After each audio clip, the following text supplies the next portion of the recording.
Chapter 2754. Forbidden Land for Humans, Everyone's Here? Illusory words and unyielding heart turned to Xueqi in astonishment. Could it be them? Not only did the Azura adventurer team possess a reputation on the eastern continent of God's domain, but according to rumor, the adventurer team also controlled more than half of the ice crystal world. All of the adventurer team's core members were incredibly mysterious.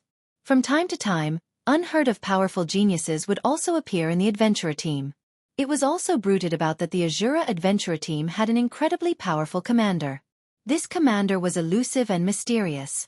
Rumor had it that even Lifeless Thorn couldn't survive one hit from this commander, and that Lifeless Thorn was challenging the various superpowers experts so crazily because he wanted to challenge Azura's commander once more. This situation instilled fear in the various superpowers. For this reason, God's domain superpowers suspected that the Azura adventurer team had the backing of a mysterious and powerful force. In fact, they even suspected that this mysterious backer was someone from the upper zone's top layer. The Azura adventurer team had arrogantly rejected many of the powers that wished to recruit it. This, in turn, resulted in many clashes between Azura and the various powers. And the more Azura fought, the more famous it became. Now, however, it was actually revealed that Azura had a good relationship with Zero Wing. They'll be moving with us later on, Xueqi said. He then nodded at Lifeless Thorn and the others in greeting actually. Even Xueqi was somewhat surprised when he saw Lifeless Thorn and the others. He never thought that they would improve so much in the time he hadn't seen them. Now, Lifeless Thorn and the others surpassed Fire Dance and Zero Wing's other main force members in levels. Moreover, Lifeless Thorn's aura suggested that he was half a step into the domain realm already. Xueqi had to admit that the man was truly a battle maniac. Although his frenziedly challenging God's domain's various experts had earned him a lot of enemies, the experience he racked up allowed him to improve rapidly. As for Solitary 9, Yenya, Cleansing Whistle, and the others standing beside Lifeless Thorn, they too had made significant improvement. It was evident they were at the flowing water realm already. Moreover, they weren't all that far from reaching the void realm, either. If they received enlightenment now, they might very well break through to the next level immediately. Meanwhile, Xueqi's introduction of them rendered Lifeless Thorn and the others momentarily speechless.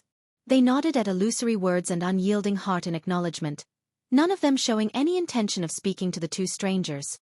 At this time, Solitary 9 spoke to Xueqi excitedly through a private conversation, asking, "Commander, what do you think of the people we brought this time? Everyone's combat power is on par with peak experts. We didn't shame you, right?" "Indeed. I never thought you would manage to recruit so many talents," Xueqi said in astonishment as he studied Azura's team members. Quite a few of the Azura members present were people he was unacquainted with personally. However, he had heard of a few of these people in his previous life. All of them had been well-known solo experts in the game. 2 of them had even reached Tier 5, only slightly inferior to Lifeless Thorn, who had reached the demigod standard.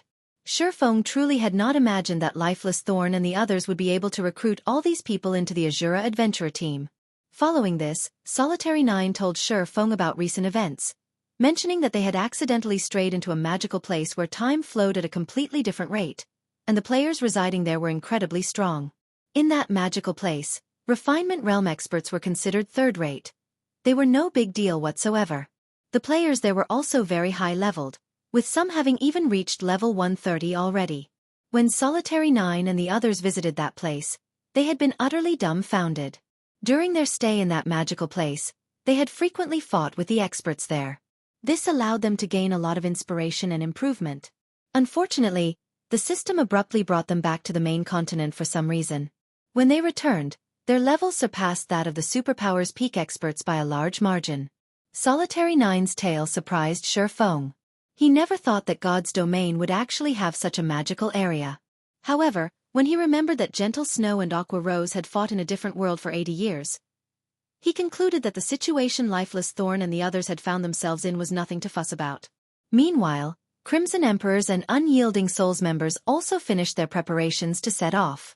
Following which, everyone got on their flying mounts and flew toward the ruined mountain range. The ruined mountain range occupied a huge area on the continent of God's domain. According to players' estimates, the entire ruined mountain range could rival the combined area of 5 or 6 empires and connected many places. The neutral map's level 120 region was only the periphery.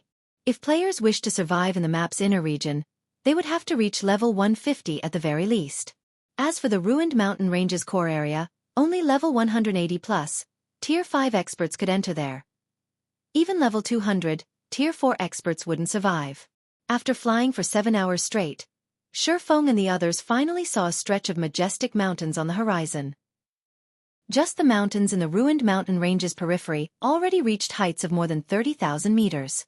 The sky of the mountain range was also shrouded in thunderclouds, and purple lighting arcs frequently appeared, bombarding the mountain range. Those seeing the ruined mountain range for the first time were inevitably stunned by the magnificent and destructive scene before them. "We're descending," Xueqi instructed everyone after taking a look at the mountain range ahead. Flying mounts couldn't fly into the ruined mountain range. If players wished to enter the neutral map, they had to rely on their own 2 feet. This was because even Tier 5 experts couldn't withstand the purple lightning. Even a level 200, Tier 5 Guardian Knight would fall after suffering 3 to 5 lightning strikes. Anyone who wished to fly inside the ruined mountain range would have to reach Tier 6 first. Only then could they endure the purple lightning shortly afterward. Xueqi and the others arrived in a forest near the ruined mountain range. They then stored their flying mounts one after another. "Once we enter the ruined mountain range, everyone must stick to the team as closely as possible. You must not split off from the team under any circumstances. Otherwise, you'll be responsible for the consequences," Xueqi said after everyone had finished organizing themselves. "Remember, even if someone beside you is asking for help, or I tell you to run for your lives, ignore everything. You must continue sticking to the team and advance. We also need to move as fast as possible." Upon hearing Xueqi's command, everyone present was surprised and puzzled. Guild leader Black Flame, "Are we supposed to ignore even your commands after we enter the map?" Blue Gown asked, her eyes filled with questions as she looked at Xueqi. Xueqi had clearly stated before that they needed to listen to his every command. Yet now, he was telling them to ignore his commands once they entered the ruined mountain range. His instructions were simply incomprehensible. "Yes. Once you enter, you can ignore any of my commands temporarily. You can also ignore everyone around you until the team comes to a halt," Xueqi said, nodding. "Why?" Illusory Words was also slightly confused by this situation. "Is there an illusion inside?" "I'm not sure either. In any case, the environment inside is very special. You will suffer from hallucinations once you enter. However, despite being hallucinations, everything you see isn't an illusion, but real instead. Nobody can tell what is real or fake once inside. You can treat everything as real, and you can also treat everything as fake," Xueqi said calmly. "The only thing I am certain of is that stopping inside means death." This was also why he had Crimson Emperor and Unyielding Soul dispatch only peak experts for this expedition. Anyone capable of becoming a peak expert would possess a firm mindset. Meanwhile, only with a firm mindset could one pass through the ruined mountain range's periphery. "How can there be such an environment?" Blue Gown was shocked at Xueqi's explanation. As far as she knew, Forbidden Lands were merely places with harsh environments and strong monsters. Yet, the ruined mountain range was actually a place that subjected players to hallucinations? At this moment, let alone Blue Gown, even Illusory Words and Unyielding Heart had grim expressions on their faces. Suddenly, they understood why the various superpowers experts had died unawares after entering the ruined mountain range. In fact, it would be strange if they knew how they died. In this world, the scariest thing was the unknown. Meanwhile, the ruined mountain range undoubtedly fulfilled this condition. Although they didn't know whether there were any monsters in the ruined mountain range's periphery, just the unique environment alone made it a scary place. In fact, it wouldn't be an exaggeration to call it the scariest place they had visited since entering God's domain. The ruined mountain range truly deserved its reputation as a forbidden land for humans. "All right, let's head inside," Xueqi said after seeing that everyone had digested his words. "Remember, stick to the team." Afterward, Xueqi led the team to a mountain path that led into the ruined mountain range. The mountain path was relatively close by. Tier 3 players would take only a few minutes to cross the distance on foot. Less than 10 minutes later, the team of 100+ players entered the ruined mountain range's perimeter.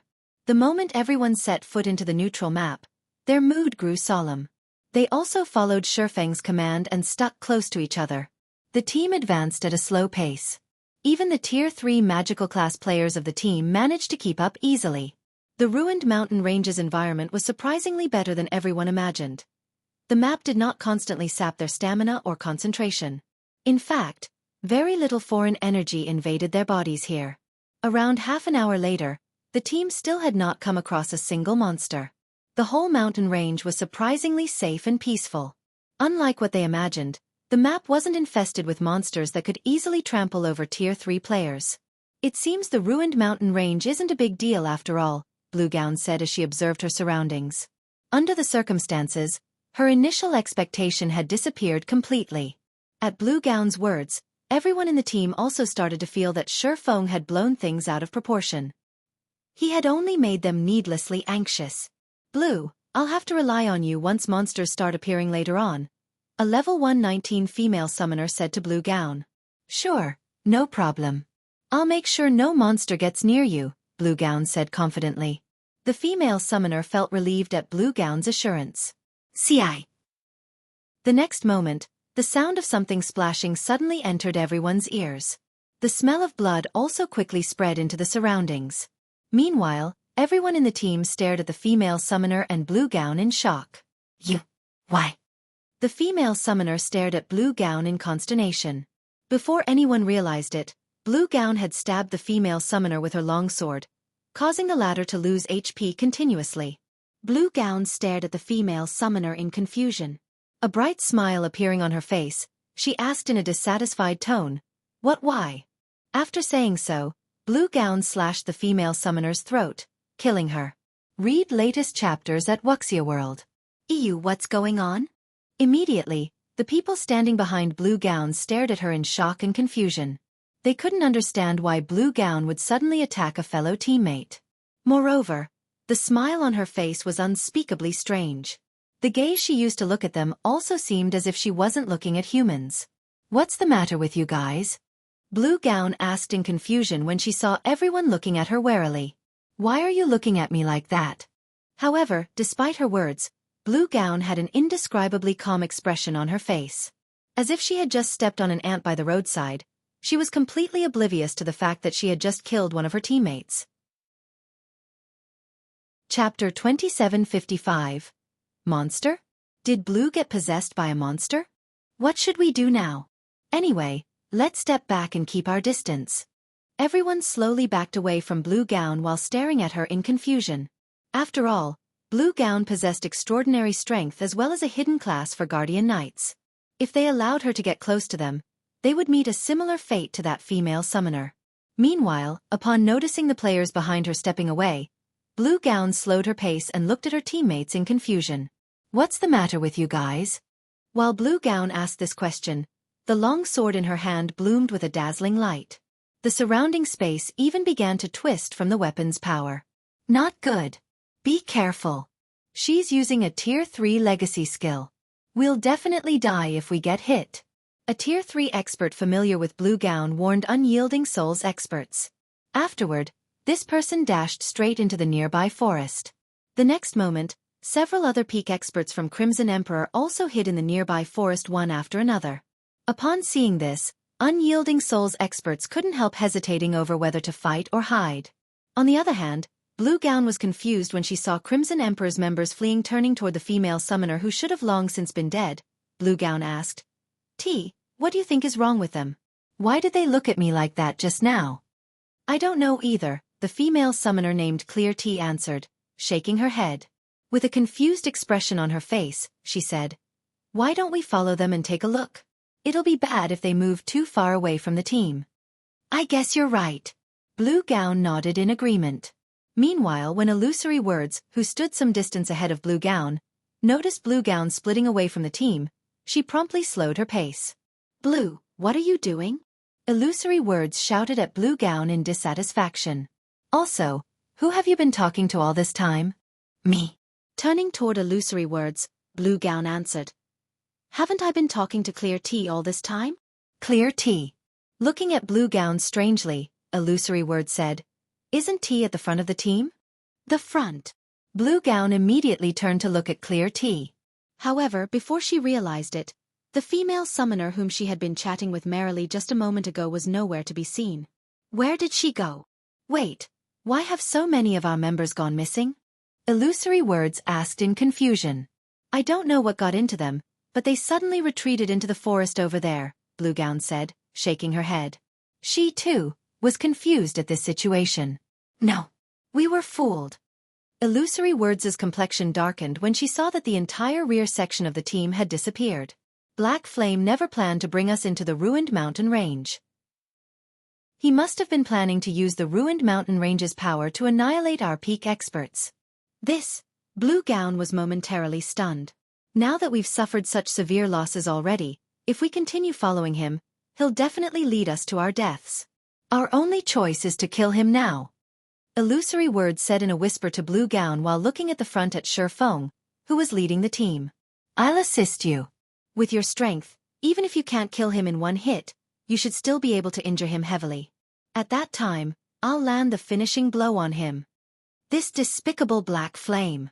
I knew he wasn't anything good. Bluegown nodded in agreement to Illusory Words' plan.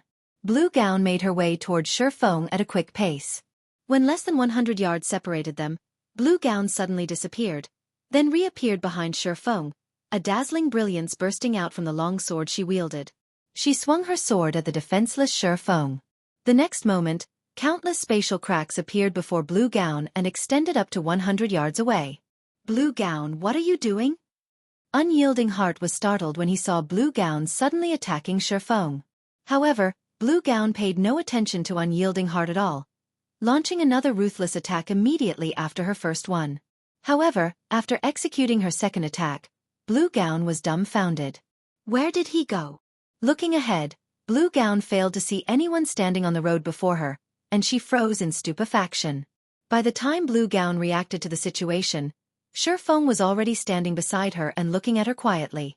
At this time, Unyielding Heart also took action, grabbing Bluegown's wrist, preventing her from attacking again.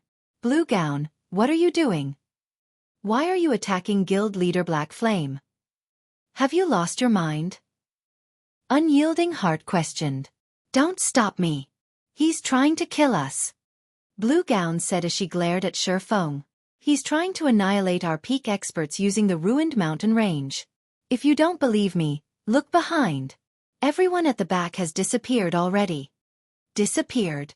Startled by Bluegown's words, Unyielding Heart automatically turned to look to the team's rear. Upon seeing that fewer than 20 people remained in the team, Unyielding Heart paled. Guild Leader Black Flame, are you really? In this situation, even Unyielding Heart couldn't help doubting Xueqi's motives. Are you really trying to annihilate us? Before Unyielding Heart finished speaking, Xueqi had already unsheathed the abyssal blade. Slash. Before Bluegown could react, Xueqi had cleaved Unyielding Heart in half, killing the latter instantly. You! Bluegown was momentarily stunned when she saw Unyielding Heart getting killed. She then bellowed at Xueqi. You really are trying to annihilate the peak experts of our two guilds. I'll fight you to death. After Bluegown said so, the intensity of her aura skyrocketed until it rivaled that of level 120 mythic monsters. However, before she could take action, Xueqi used Darkness Bind.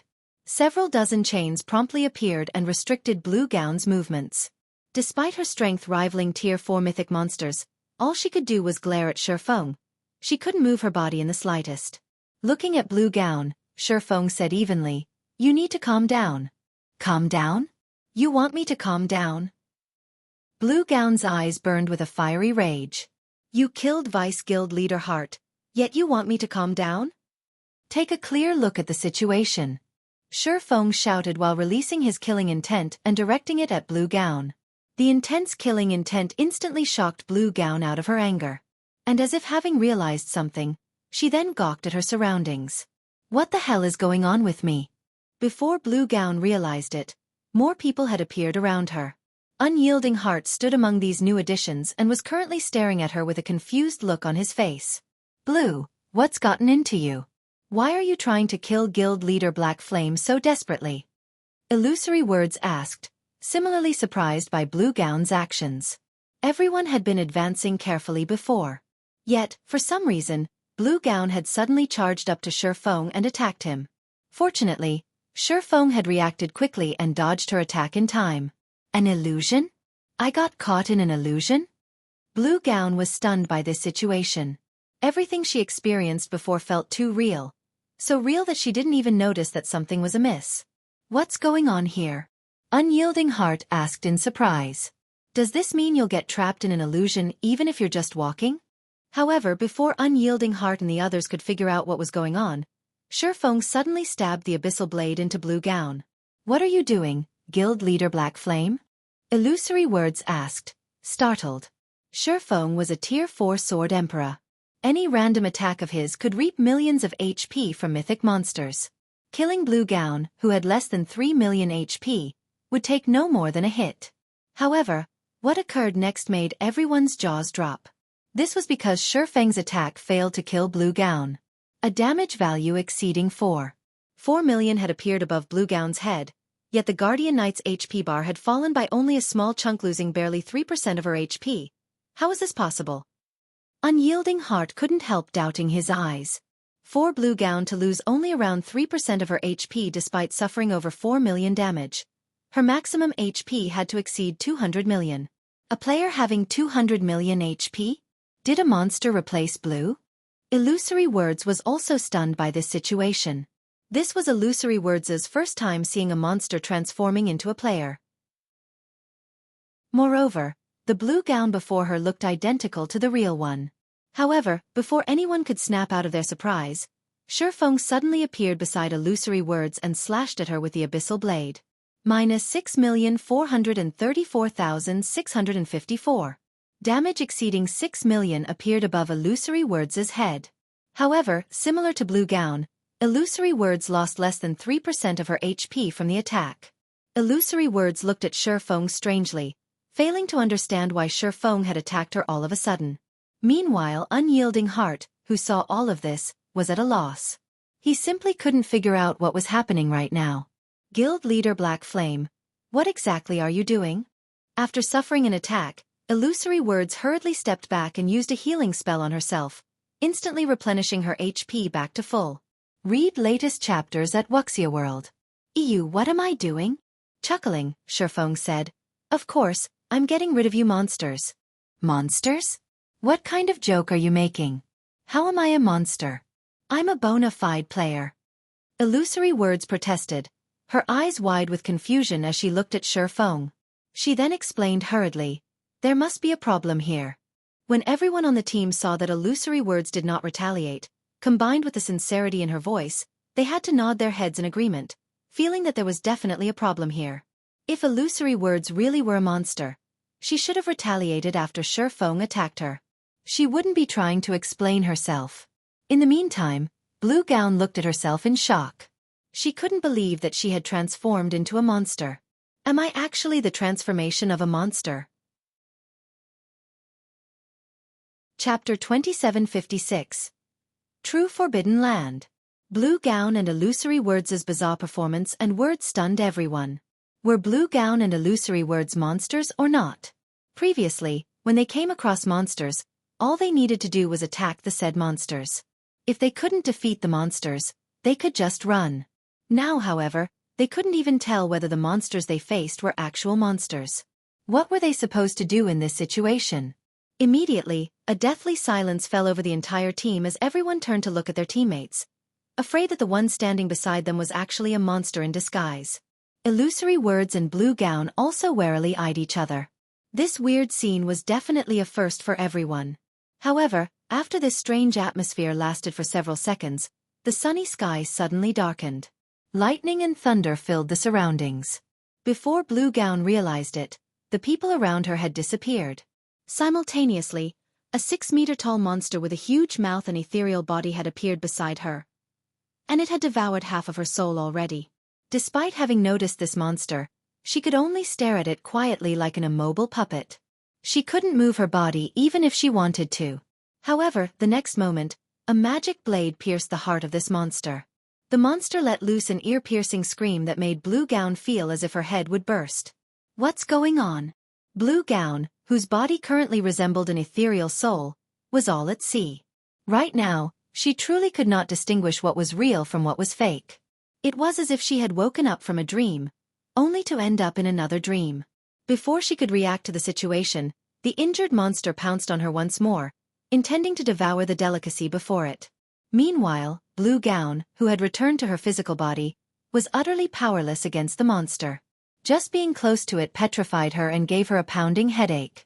She couldn't put up any resistance whatsoever.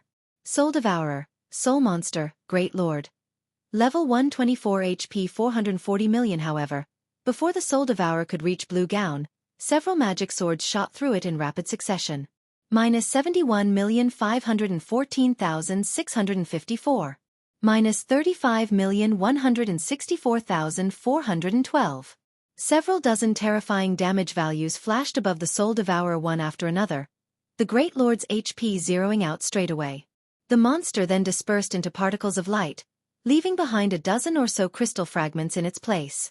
Black Flame. Blue Gown looked at Xueqi in confusion, having fallen into a mentally weakened state, her voice tremulous with uncertainty. You sustained some mental attacks. Nearly half of your concentration was consumed, as well. It's best if you don't move around recklessly, Xueqi said as he looked at Blue Gown. Fortunately, you managed to walk out of that area. I wouldn't have been able to save you otherwise. Mental attacks.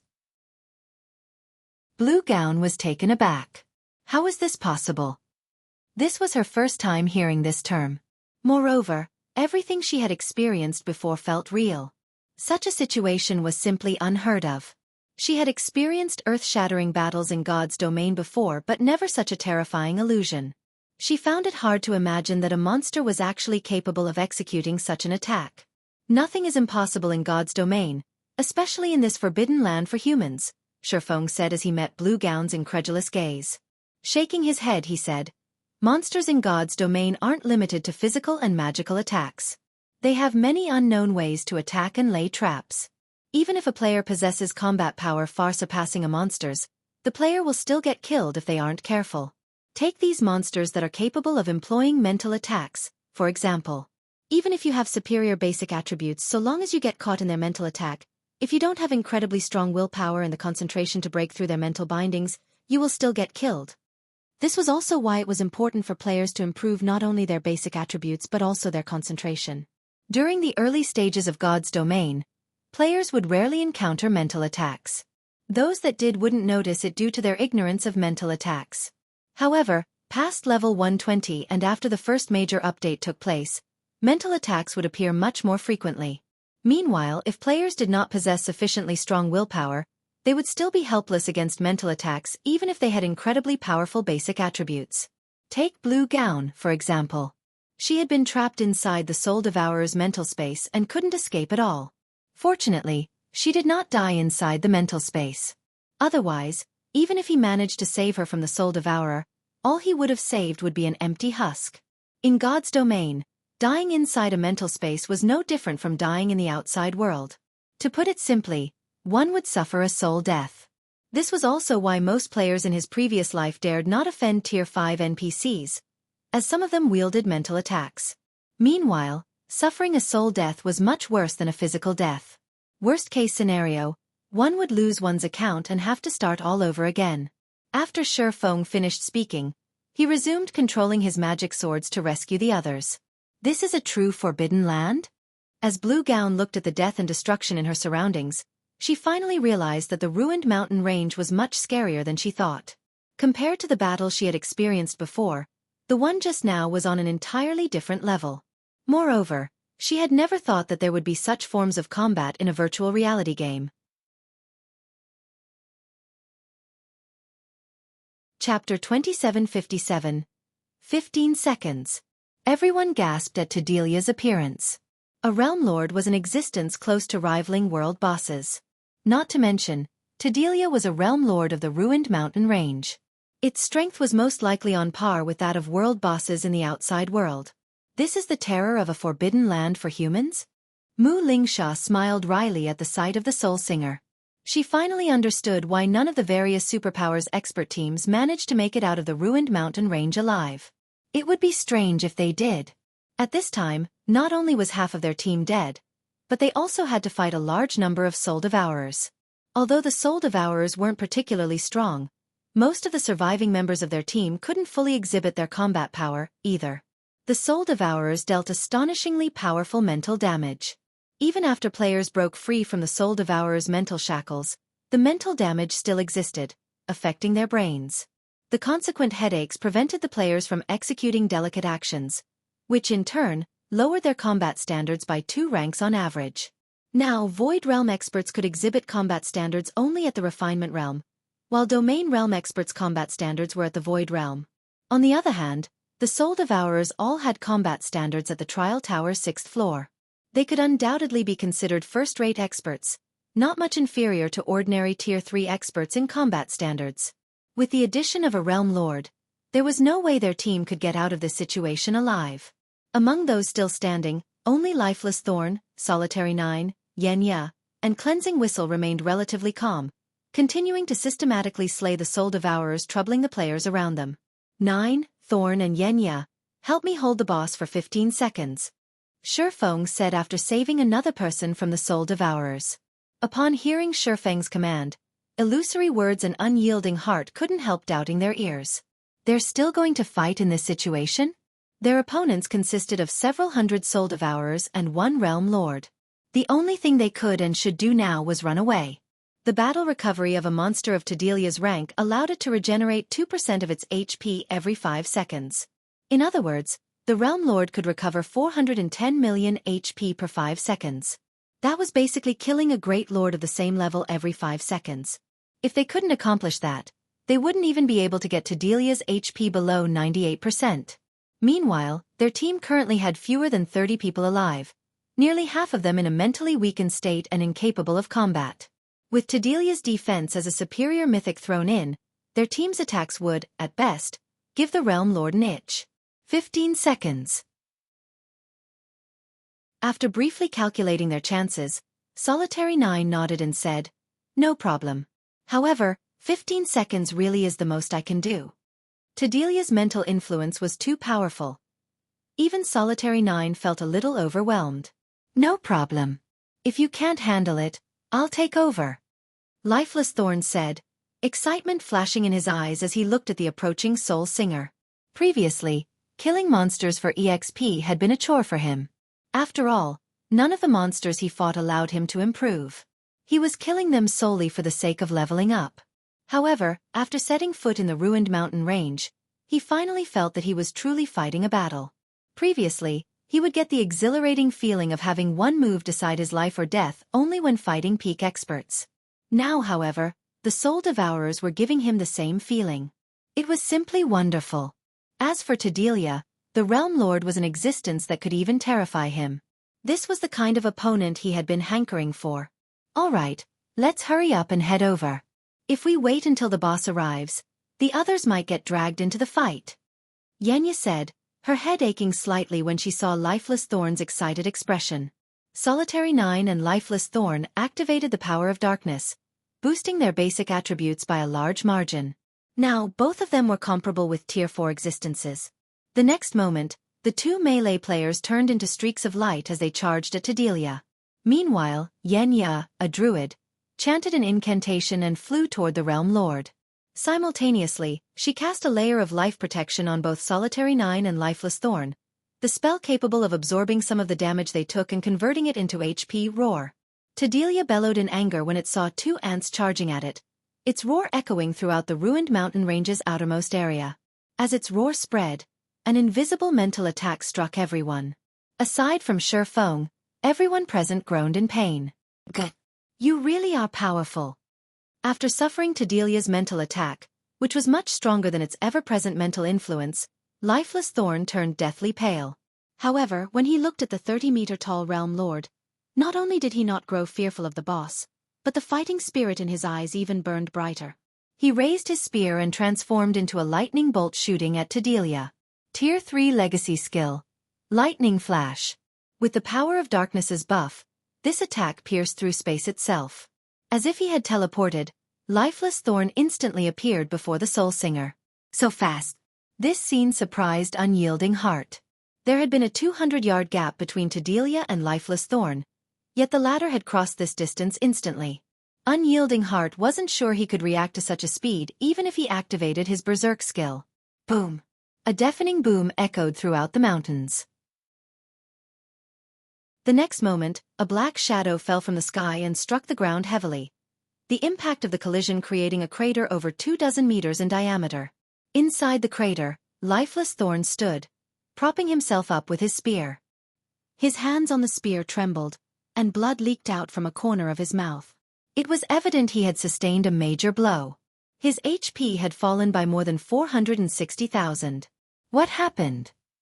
Blue Gown, who was watching the clash from a distance, was dumbfounded. Lifeless Thorn's attack carried incredible power and speed. Even an actual Tier 4 mythic monster should have suffered a serious injury from it. Yet, not only did Lifeless Thorn fail to inflict any damage on Delia, but he had even taken damage? Moreover, Lifeless Thorn had lost close to 10% of his HP despite the life protection cast on him. At this rate, without additional healing, he would definitely die after 6 or 7 more exchanges. Is this monster really just a superior mythic? Everyone couldn't help doubting their eyes as they stared at the intact Soul Singer. They had seen superior mythic monsters before. Some of them had even killed one before. However, compared to those superior mythic monsters, Delia was like a completely different creature. However, when Xueqi, who was currently incanting, saw this scene, he wasn't surprised at all. The early stages of God's Domain served to let players adapt to God's Domain's combat style. The main God system had not only provided players with many benefits but also weakened the monsters in the game. In fact, even the level 100+ monsters that players felt were strong weren't actually at their peak condition. They were still suppressed to a certain degree. However, that was not the case for the monsters in Forbidden Lands. The monsters in these locations weren't subject to the main God system suppression and could exert 100% of their combat power. In Forbidden Lands, mythic monsters were beyond the capabilities of ordinary Tier 3 teams. Tier 3 players would need top-quality equipment and various support tools to even stand a chance. Moreover, the team would also need many experts with berserk skills. Otherwise, only one outcome awaited the team: annihilation. Not to mention, Delia was a bona fide superior mythic. If Xueqi himself fought Delia right now, he definitely wouldn't have an easy time. They would need at least 6 Tier 4 players to defeat this boss. Otherwise, challenging the Realm Lord would be sheer suicide. This was why he had tasked Lifeless Thorn's trio with only holding back Delia for 15 seconds. Asking them to hold the Realm Lord back for even a few seconds more was a luxury they couldn't afford. Subsequently, Solitary 9 and Lifeless Thorn activated their life-saving skills one after another to defend against Delia's attacks. Even Yen Ya, who served as the healer of the trio, had to activate her power of darkness. Chapter 2758. Bible of Darkness's true power. Upon hearing Xueqi's words, Solitary 9, Lifeless Thorn, and Yen Ya promptly stopped attracting Delia's attention and dashed over to Xueqi. They chose to run to him because only their commander had a way to hold Delia back. If they ran in any other direction, Delia would definitely chase them down and crush them. Delia strode toward Xueqi step by step. Not only did Delia shake the ground with every step it took, but the mental influence it exerted over the rest of the team also increased. Some of the resting players, such as Blue Gown, even started holding their heads in pain. Are we going to fight it? Illusory Words couldn't help frowning at this situation. She simply couldn't see any way for their team to defeat Delia. Not only did Delia possess over 2 billion HP, but its combat standard was superior to ordinary refinement realm experts. Its speed was so fast that even a domain realm expert like herself could barely keep up. Such speed simply wasn't something Tier 3 players could cope with, and even a Tier 4 player like Xueqi would, at best, just match its speed. Moreover, Delia's strength was something only Tier 4 MTs could hope to stop. If a swordsman like Xueqi tried to tank one of the Realm Lord's attacks, he would definitely end up miserable. However, when Delia was only 3 steps away from Xueqi, the connections completed. Xueqi smiled as he closed the Bible of Darkness and looked at Delia. Let's start the second round then. As soon as Xueqi closed the Bible of Darkness, the stormy skies above the valley shattered and transformed into a dark space covering thousands of yards. Looking at the darkness, everyone present could faintly sense that it was connected to an ancient and terrifying space. Just the aura leaking out from the dark space was enough to roil the valley's mana. The next moment, a gigantic stone door several hundred meters tall fell through the dark space and smashed into the valley, causing powerful tremors to spread throughout the valley. When Tedelia looked at this ancient door, a deep sense of fear appeared in its eyes. How can there be such a terrifying existence in this world? Unyielding Heart was shocked as he looked at the massive stone door before him. This door was undoubtedly the most terrifying item he had seen in God's domain thus far. Just looking at it allowed him to understand just how scary it was. Every magic pattern and rune engraved on the door functioned to seal its power. Whatever existence stood behind the door could most likely obliterate him with just a small strand of its power. For a moment, he even had the feeling that the opening of this door would mark the beginning of all disasters. He's not planning to open this door, right? Illusory Words eyed the stone door nervously. The door before her looked far too ominous. Its appearance alone filled her with an indescribable aversion and terror easily 100 times stronger than the fear she felt for Tedelia. However, before Illusory Words could continue this line of thought, the door began opening by itself slowly. Darkness, silence, and despair. For a moment, it felt as if all the negative emotions in the world were pouring out of this stone door, and even Xueqi felt uncomfortable in this situation. As for everyone else, their faces paled, and they knelt on the ground involuntarily, none of them daring to look at the stone door directly. Who a man's? No. You're not. Suddenly, words spoken in the abstruse demonic language flowed out of the door. Although none of the players present were knowledgeable of the language of demons, they understood what the spoken words conveyed. For a time, everyone was confused. I never thought that after so many years, you existences would be the next to summon this door. Following these words, a 3-eyed 10-meter-tall, humanoid demon clad in black armor walked out of the stone door. The instant Tedelia saw this demon, horror overwhelmed it. It was as if the Realm Lord had just seen death itself. Actually, Xueqi himself felt dread at the humanoid demon's appearance. He never dreamed he would summon this demon. The Dark Abyss had a total of 108 demon princes, who stood at the peak of the great demons. All of them were existences second only to demon kings, and they could be considered half-step demon kings. Meanwhile, the humanoid demon standing before him was Ferbero, the Lord of the Dead. His strength ranked 21st among all great demons. Weak. How weak? Ferbero muttered as he looked at himself, his voice filled with dissatisfaction. He then looked at Xueqi, who held the Bible of Darkness, and said coldly, "You should know what you have done. That book isn't something you should possess, so hand it to me. This is also your only way out. Otherwise, what awaits you is eternal death." As soon as Ferbero finished speaking, a powerful sense of oppression descended on Xueqi, one so uncomfortable that his expression turned ugly. As expected of one of the 108 demon princes. Its mental oppression is on par with Tier 5 existences. Xueqi sighed ruefully. Although he had long since known that the gap between Tier 4 and Tier 5 was massive, he still couldn't help feeling helpless when experiencing the might of a half-step demon king. Luckily, Xueqi wielded the Bible of Darkness, which restricted the methods Ferbero could use to target him. Otherwise, the demon prince could have killed him instantly. Meanwhile, as Ferbero subjected Xueqi to his mental oppression, the Bible of Darkness also sensed the offense. Immediately, chains appeared around the demon prince's body. The instant these chains appeared, Ferbero's mental oppression weakened drastically. Now, the mental oppression no longer posed any threat to Xueqi whatsoever. This damned contract. However, after Xueqi took control of Ferbero's body, Tedelia immediately noticed something amiss. The demon prince's aura and mental oppression had weakened significantly. Moreover, Ferbero could display hostility toward it now. After realizing what had just happened, Tedelia pounced on Xueqi without hesitation, sending one of its mountain-sized claws smashing ruthlessly at the tiny human. Xueqi immediately felt as if the space around him had compressed 100-fold. Not only did his body feel a lot heavier, but even time had started slow. Tier 4 innate skill. Sundering Earth. This was the first time Tedelia had resorted to a skill. Previously, when fighting ants like Lifeless Thorn, it couldn't even be bothered to use skills. However, the only thing on its mind right now was to kill Xueqi as quickly as possible.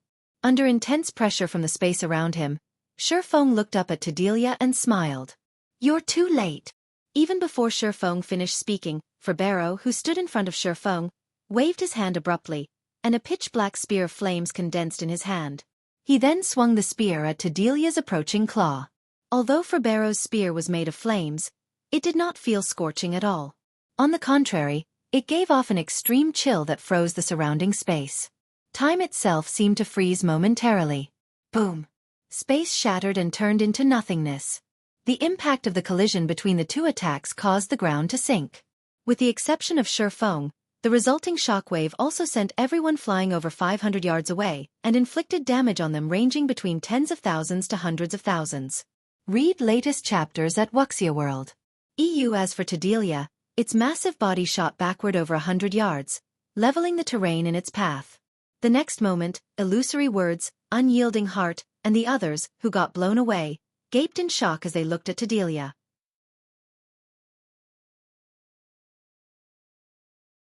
Chapter 2759. Half-Step Demon King. Is this the real trump card Black Flame has been hiding all this time? Illusory Words and Unyielding Heart were shocked as they stared at the three-eyed demon hovering proudly in the sky. At the same time, they revealed bitter smiles on their faces. Ferbero, Lord of the Dead. Demon Prince. Level 135 HP 13 billion. They had long known that people like Xueqi would always keep a trump card hidden. Otherwise, he wouldn't have come to the dangerous ruined mountain range even though he had reached Tier 4. However, they never imagined that Xueqi's trump card would be this terrifying. The man had actually summoned a demon prince from the dark abyss and controlled it like a puppet to fight for him. A demon prince was an existence capable of rivaling Tier 5 existences. In terms of life rating, a demon prince was above even superior mythic monsters. Not to mention, Ferbero was even a demon prince with a title. Calling him a half-step demon king wouldn't be an exaggeration. If the various superpowers were to find out about this power, they would most likely have very ugly expressions on their faces. Any demon prince that possessed a title had earned their title by slaughtering countless people in God's domain. In fact, these titled demon princes were responsible for the destruction of some kingdoms in God's domain. For an existence capable of single-handedly destroying an entire kingdom, destroying a super guild's guild city would be child's play.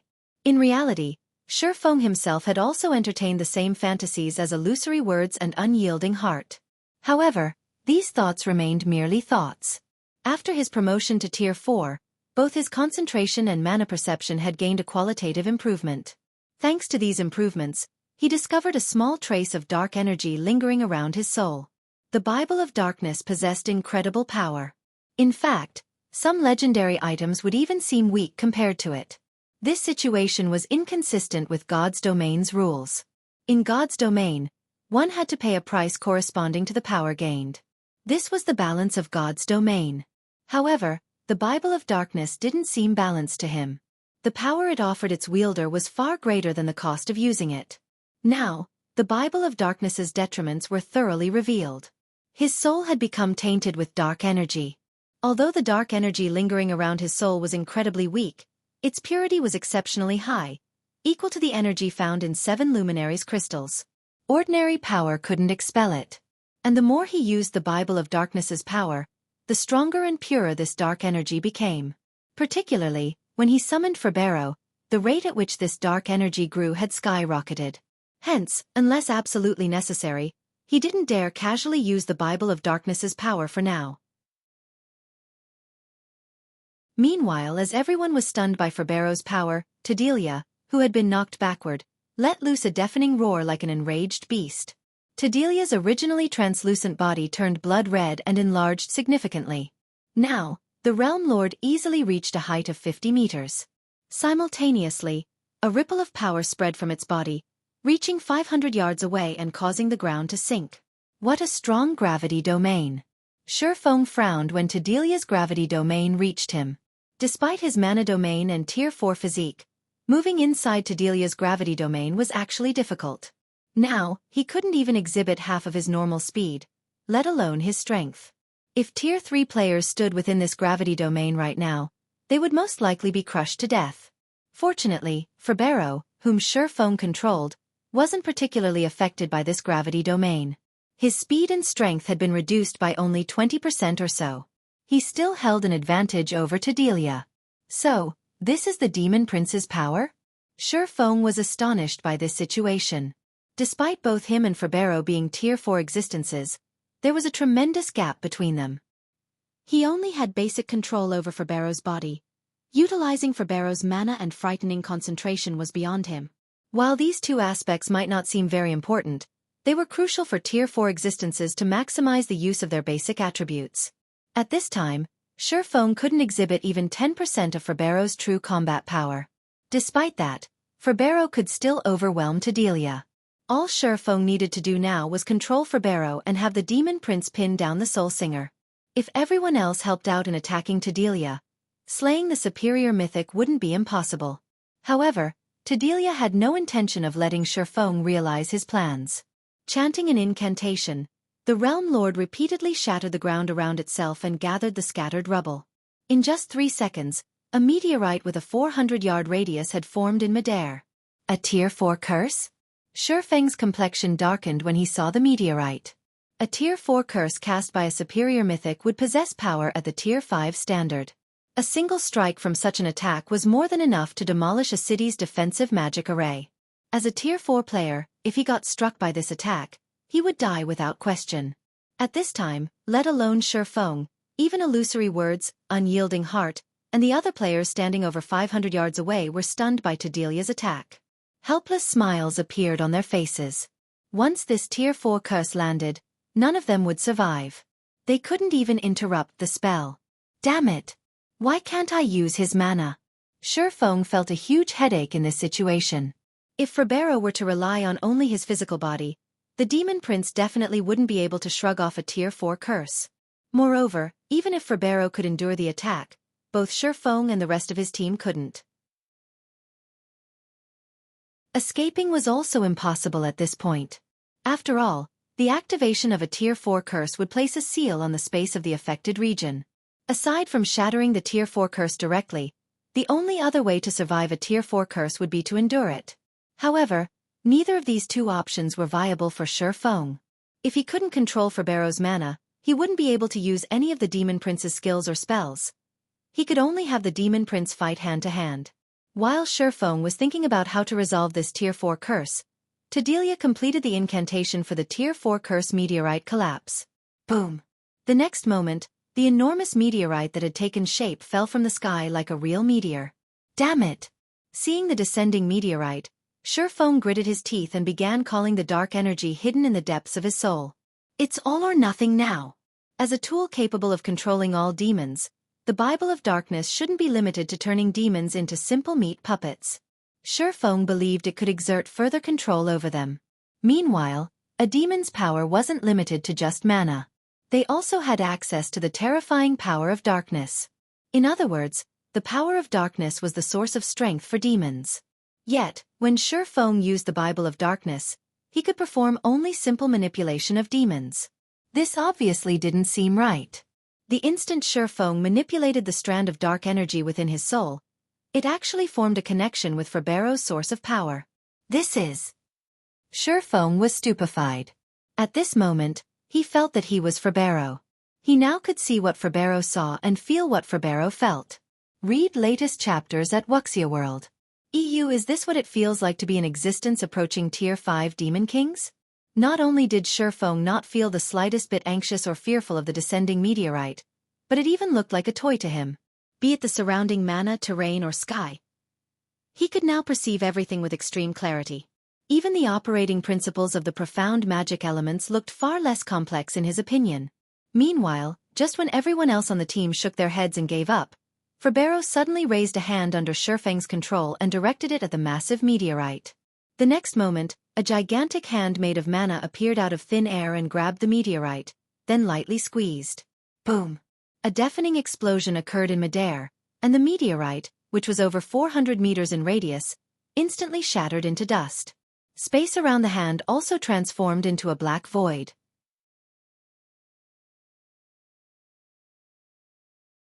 Chapter 2760. Illusory sword slays Realm Lord. The sky shattered, and the resulting void storm dyed the sky black as it threatened to devour everything on this land. The void storm was so powerful that even Tier 4 players would suffer severe damage or death if they got too close. So strong. He crushed a Tier 4 curse with his hand. Is he really just a Tier 4 demon? Everyone present gasped at the power of the demon prince Xueqi controlled. Ferberos might have thoroughly shattered their perception of Tier 4 demons in God's domain. In fact, even Xueqi himself felt shocked by this outcome. Amazing! A demon prince can actually control mana to such a terrifying level. No wonder they're known as half-step demon kings. Their actual combat power is definitely at the Tier 5 standard. Previously, Xueqi had merely thought to use Ferberos' mana to resist Tedelia's Tier 4 curse. However, the mana hand the demon prince conjured had actually shattered the Tier 4 curse. The demon prince's power was beyond his imagination. Nevertheless, the most amazing aspect about Ferbero would have to be the mana he could condense. The strength of the condensed mana surpassed even Xueqi's mana when he executed Holy Devour. Meanwhile, Ferbero had already exhibited such astounding mana just by casually condensing it into the shape of a hand. Had the demon prince executed a mana technique just now, the result would have definitely been mind-blowing. The power of the attack might even reach the intermediate Tier 5 standard. Usually, if a superior mythic monster used a Tier 4 curse, the spell's power would only be at the entry level of Tier 5, not even reaching the basic Tier 5 standard. However, the mana hand Ferbero manifested just now was undoubtedly at the basic Tier 5 standard. If the attack's power reached the intermediate Tier 5 standard, the resulting spatial storm would have had a radius of several thousand yards instead of just several hundred yards. Xueqi couldn't help reveling in Ferbero's power. After all, the feeling of wielding such power was simply wonderful. This was especially true for Ferbero's perception of and affinity for mana. When controlling the demon prince, Xueqi could feel his comprehension of the operating principles of mana becoming a lot clearer than before. This wasn't a sensation he could experience with just an ordinary Tier 4 physique. If I can maintain this state, I can probably break through my mana body's 100% threshold in just 1 or 2 hours.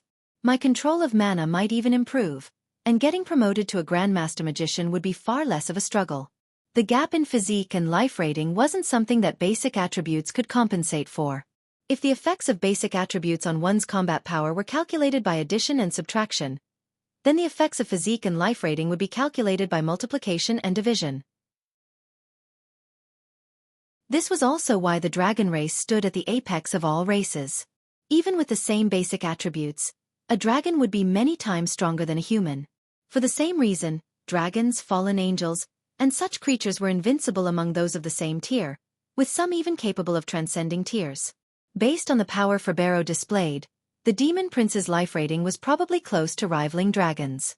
However, as Xueqi was savoring this wonderful moment, a stinging pain came from the depths of his mind. He paled in agony and almost staggered and fell to the ground. Sure enough, the system won't allow players to be immersed in this feeling for long.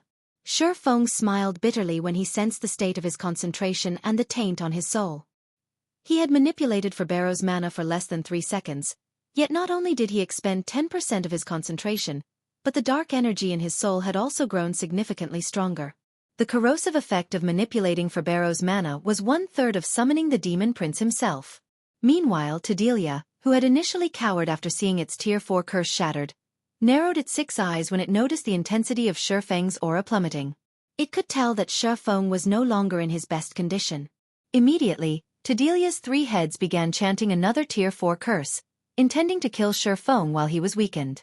"Do you think I'll give you another chance?" Upon noticing Tedelia's actions, Xueqi connected the dark energy in his soul with Ferbero's source of darkness once more. Ferbero's aura recovered to its peak. The demon prince's aura was so terrifying that even illusory words and the others, standing several hundred yards away, trembled reflexively. "Stay down." Xueqi had Ferbero brandish the fire spear without hesitation, gathering both mana and power of darkness for an attack. In addition, Xueqi even executed Light Shadow for this attack. However, as he was executing the mana technique indirectly, through Ferbero, he failed to execute the complete Light Shadow. Even so, the resulting attack was still magnitudes stronger than the earlier mana hand. The next moment, illusory spears rained down from the sky and bombarded Tedelia's heads. The attacks were so quick and powerful that the soul singer couldn't dodge them in time, its body getting pummeled into the ground. Cracks extending several thousand yards formed on the ground due to the impacts. The violent trembling of the earth toppled everyone on Xueqi's team and forced them to sit on the ground. By the time the land stopped shaking, a crater with a 300-yard radius had formed in Tedelia's position. As for the Realm Lord itself, its body had sunk several dozen meters into the ground, only its 3 heads remaining above ground. Minus 1,165,446,428.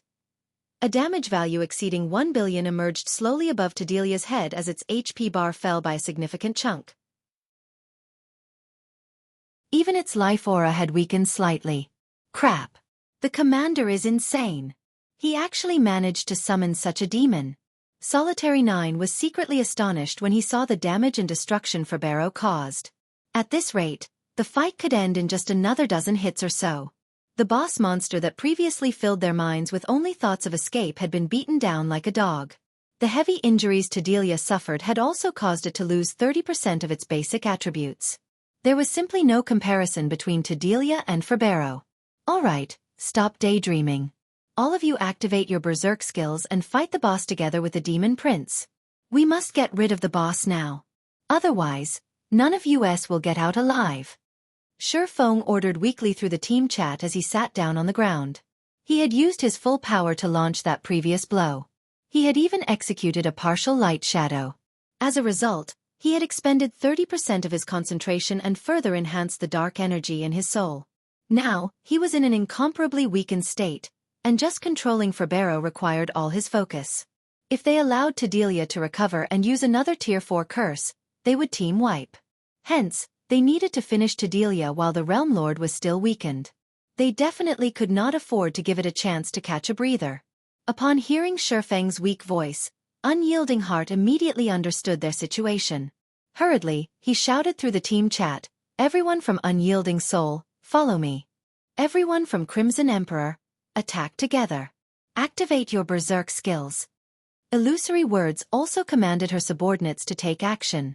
She, too, understood that now was not the time to hold back. Immediately, 20-plus peak experts from Azura, Unyielding Soul, and Crimson Emperor activated their berserk skills and rushed toward Tedelia simultaneously. However, the Soul Singer also realized the precarious situation it was in right now. After dragging its heavily injured body out of the crater, it fled without hesitation. "Don't even think of getting away." Xueqi did not give Tedelia any opportunities to escape. Controlling Ferbero, he had the Demon Prince launch another attack at the Realm Lord. However, as Xueqi could execute only simple attacks with Ferbero right now, Tedelia managed to defend against the Demon Prince's attack despite being heavily injured. Minus 94,376,414. A damage value nearing 100 million appeared above Tedelia's head when its claw collided with Ferbero's fire spear. Disregarding the damage, Tedelia immediately jumped into the air to flee. However, Xueqi was no ordinary expert but someone at the peak of the Ascension realm. Even though he was in a mentally weakened state and couldn't get Ferbero to exert his actual combat power, he could still use the Demon Prince to pin down Tedelia. Every one of the attacks he executed with Ferbero targeted Tedelia's vitals, forcing the Realm Lord to defend itself. Meanwhile, Unyielding Heart and the others arrived within attack range and immediately joined the battle. All of them possessed power rivaling Tier 4 mythic monsters. Although they still couldn't afford to face Tedelia in a frontal confrontation, the damage they inflicted was significant. The next moment, normal attacks dealing over 2 million damage each, coupled with the occasional Tier 3 skill reaping over 10 million damage, landed on the Realm Lord one after another. As Tedelia was already struggling to deal with Ferbero, it was utterly powerless against the 20-plus players' assault. It could only let the players bombard it with attacks as they pleased. 83%. 72%. 54%. Time passed quickly, with one side sticking close to the other. One side was fleeing desperately, while the other side was pursuing and attacking ruthlessly. Fortunately, Xueqi and the others dealt sufficiently high damage, dragging Tedelia's HP down continuously. After 3 minutes into the battle, Tedelia's HP hit 30%. However, at this time, the peak experts on Xueqi's team lost the berserk skills effects one after another. Immediately, the team's overall DPS plummeted to just barely over Tedelia's battle recovery. At this rate, they wouldn't be able to finish the Realm Lord quickly. 10 minutes. 15 minutes. 20 minutes. When Tedelia's HP fell to 8%, its aura suddenly changed. The Realm Lord had finally recovered from its weakened state and was now back in peak condition. Die! Humans! Tadelia bellowed in human tongue, a hint of madness and contempt appearing in its eyes. It then began casting a Tier 4 curse. Damn it! We still didn't make it? Unyielding Heart's complexion sank when he saw another meteorite taking shape in the sky. They had fought for more than 20 minutes, yet they still failed to slay the weakened Tadelia. Now that the Realm Lord was casting another Tier 4 curse, the raid was as good as over. The one who's going to die is you. Some distance away from the battlefield, Xueqi stood up abruptly, a glimmer of light blooming in his eyes. He then manipulated the dark energy in his soul once more. Compared to the two previous instances, Xueqi was much more familiar with manipulating Ferbero's power this time. The next moment, Ferbero wielded his spear like a great sword and entered the stance for executing Light Shadow.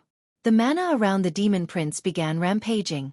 Simultaneously, an illusory sword 100 meters long appeared in midair. Die! Read latest chapters at Wuxia World. EU. At this moment, Xueqi had exhausted every bit of concentration he had left to have Ferbero execute Light Shadow. Boom! The illusory sword descended instantly. For a moment, everyone even had the misconception that the sky had been split apart. 1 second later, Tadelia's 50-meter-tall body divided into two halves and collapsed to the ground. The Realm Lord's HP zeroed out, the boss becoming deader than dead.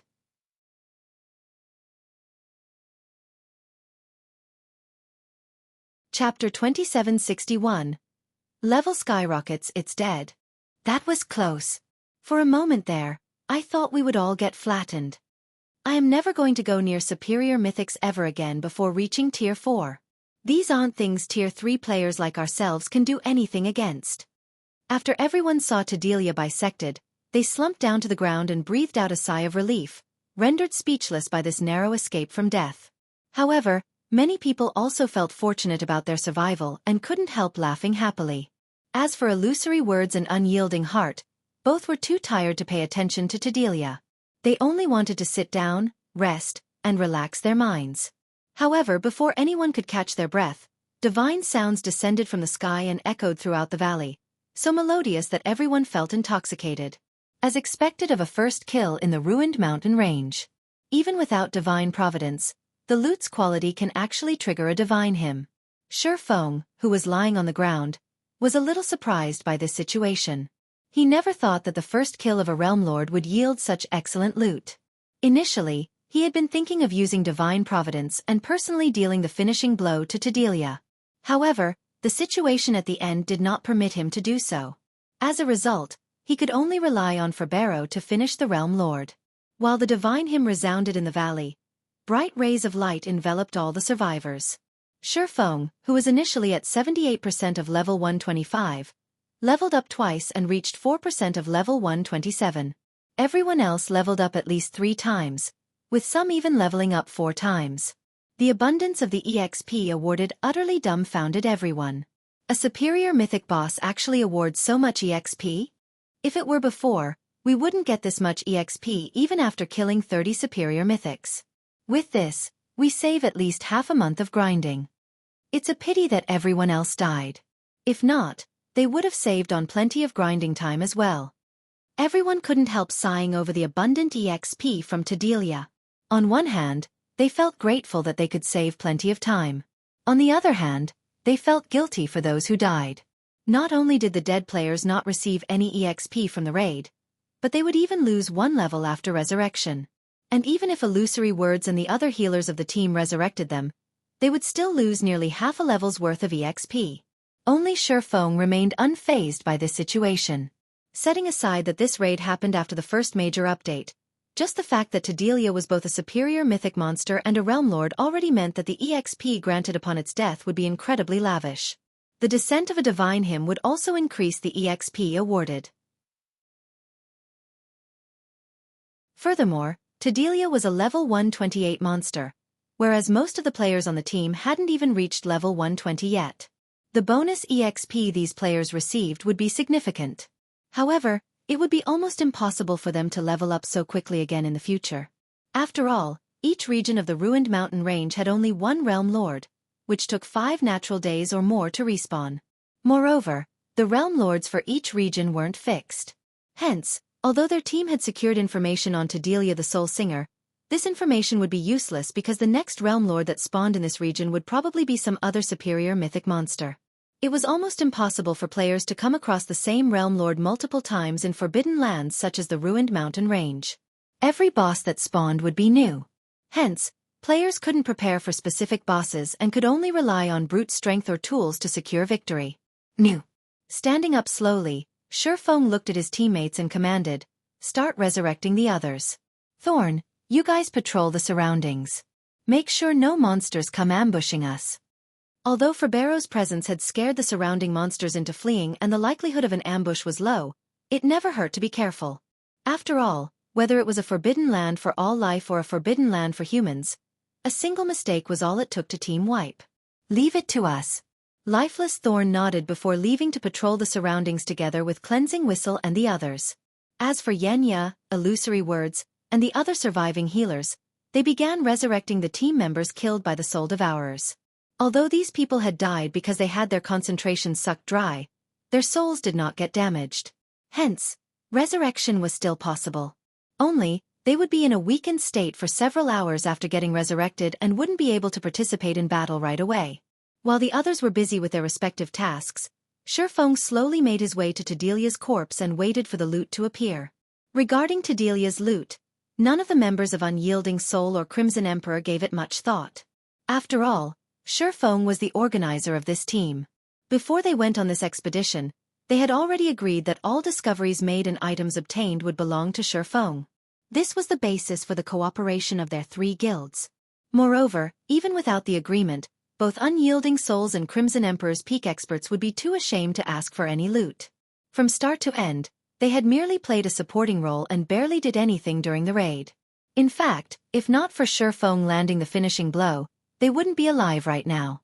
They also wouldn't have leveled up 3 or 4 times and gained a 15-day leveling advantage over the outside world's peak experts. One could say that the EXP harvest alone already made their trip to the ruined mountain range worthwhile. Not to mention, they also got to learn about the ruined mountain range and find out just how dangerous the neutral map was. With this information, their 2 guilds would have a much easier time exploring the neutral map in the future. Let's hope the loot isn't too bad. I'd even settle for just 1 or 2 tier 4 skill books or a legacy guidance fragment. Xueqi prayed inwardly when he saw the dark clouds in the sky gradually scattering. Compared to the outside world, the ruined mountain range was impoverished. Unlike what most people of the outside world imagined, the ruined mountain range wasn't a place where one could just kill a few random mobs and get rich quick.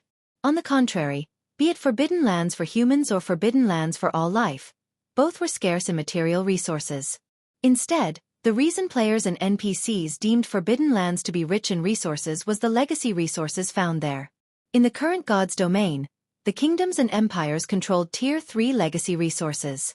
In the case of Tier 4 legacies, though, even the kingdoms and empires barely had any. Some had none at all. However, the various forbidden lands still contained a considerable number of legacies for Tier 4 and above. Hence, forbidden lands were far richer in legacies than the maps in the outside world. Meanwhile, after players reached Tier 4, there were 3 ways they could improve themselves. The first and simplest method was upgrading their weapons and equipment. Such items were readily available in the various kingdoms and empires. The second method was significantly more difficult: obtaining Tier 4 skill and spell books. After reaching Tier 4, aside from spending legacy skill points to obtain Tier 4 legacy skills, the only other way players could obtain Tier 4 skills was through skill books. However, the monsters in the various kingdoms, empires, and standard neutral maps almost never dropped Tier 4 skill books. Only the monsters in forbidden lands would drop these items. Moreover, only monsters at the mythic rank or above dropped them, and the drop rate was incredibly low. Tier 4 skills and spells were crucial in deciding a Tier 4 player's strength. Oftentimes, the result of a duel between Tier 4 players could be predicted based on the number of Tier 4 skills and spells the 2 sides held. This was because Tier 4 skills were magnitude stronger than Tier 3 skills, with some capable of instant killing players of the same tier. Therefore, after reaching Tier 4, acquiring Tier 4 skill books was key to increasing a player's strength. The improvement players could gain from a Tier 4 skill could rival fragmented legendary items. Moreover, unlike fragmented legendary items, Learned skills and spells didn't have a chance of dropping upon death. The third method to improve one's strength was also the most difficult one. Obtaining legacy guidances for Tier 4 or above. After players reached Tier 4, levels would no longer be as important as before. Even if players reached level 150 and fulfilled the minimum condition for promotion to Tier 5, they wouldn't necessarily reach Tier 5. Getting promoted to Tier 5 was far more difficult than reaching Tier 4. For the Tier 4 promotion, players only needed to find their Tier 4 legacy land and learn a Tier 4 legacy skill within the allotted time. However, there were no such challenges for the Tier 5 promotion. Players weren't required to complete a troublesome promotion quest, nor did they need to search for some random location. Instead, getting promoted to Tier 5 was a very straightforward process. Players just had to raise their concentration to the Tier 5 standard, then reconstruct their own mana bodies, which would allow their essence to achieve a qualitative improvement. This was how one became a saint. Upon reaching Tier 5, players would no longer be an ordinary human. Their life rating would reach an extraordinary level. This was why very few players and NPCs would ever manage to reach Tier 5 in God's domain. Those who did would be dragons and phoenixes among men. The first step to reaching Tier 5 was breaking through the limits of one's mana body at Tier 3. While this might seem like an insignificant step, it would provide players with great help when they tried to reconstruct their mana bodies at Tier 4. The most difficult step was going from 0 to 1. Meanwhile, Violet Cloud had already taken the first step on the path to Tier 5. Meanwhile, legacy guidances could aid players in understanding the operating principles of mana because they recorded the comprehensions of ancient powerhouses on mana and the methods to utilize mana. Some even contained methods and experiences for constructing mana bodies. This was also why Xueqi had chosen to receive the Crimson-Eyed Sword Saint's legacy guidance without hesitation. At Tier 3, despite receiving samples of mana bodies, players still faced incredible difficulty constructing their mana bodies. If players wished to get promoted to Tier 5, they would need to construct a mana body that was at least 10 times stronger. The difficulty of this feat was simply unimaginable. Hence, legacy guidances were incredibly important. Only by continuously learning about mana and mana bodies could players construct a mana body rivaling Tier 5 existences. Otherwise, they would remain at Tier 4 for the rest of their lives. However, obtaining legacy guidances was easier said than done. Legacy guidance fragments were no less rare than fragmented legendary items. Generally, only the bosses of Forbidden Lands at the Realm Lord status or higher would have a small chance of dropping this treasure. This was also one of the reasons very few independent players ever managed to reach Tier 5. Read latest chapters at Xueqi World.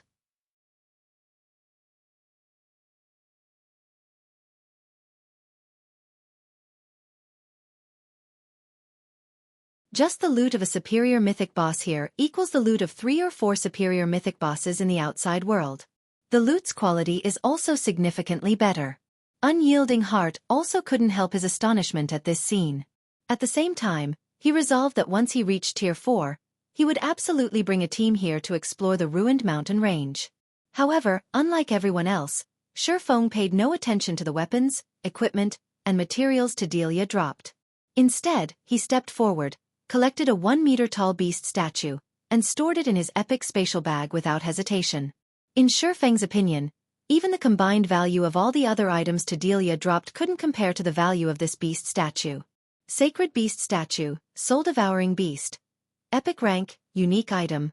One of 12 stone sculptures of sacred beasts made by Xueqi. It holds incredible power.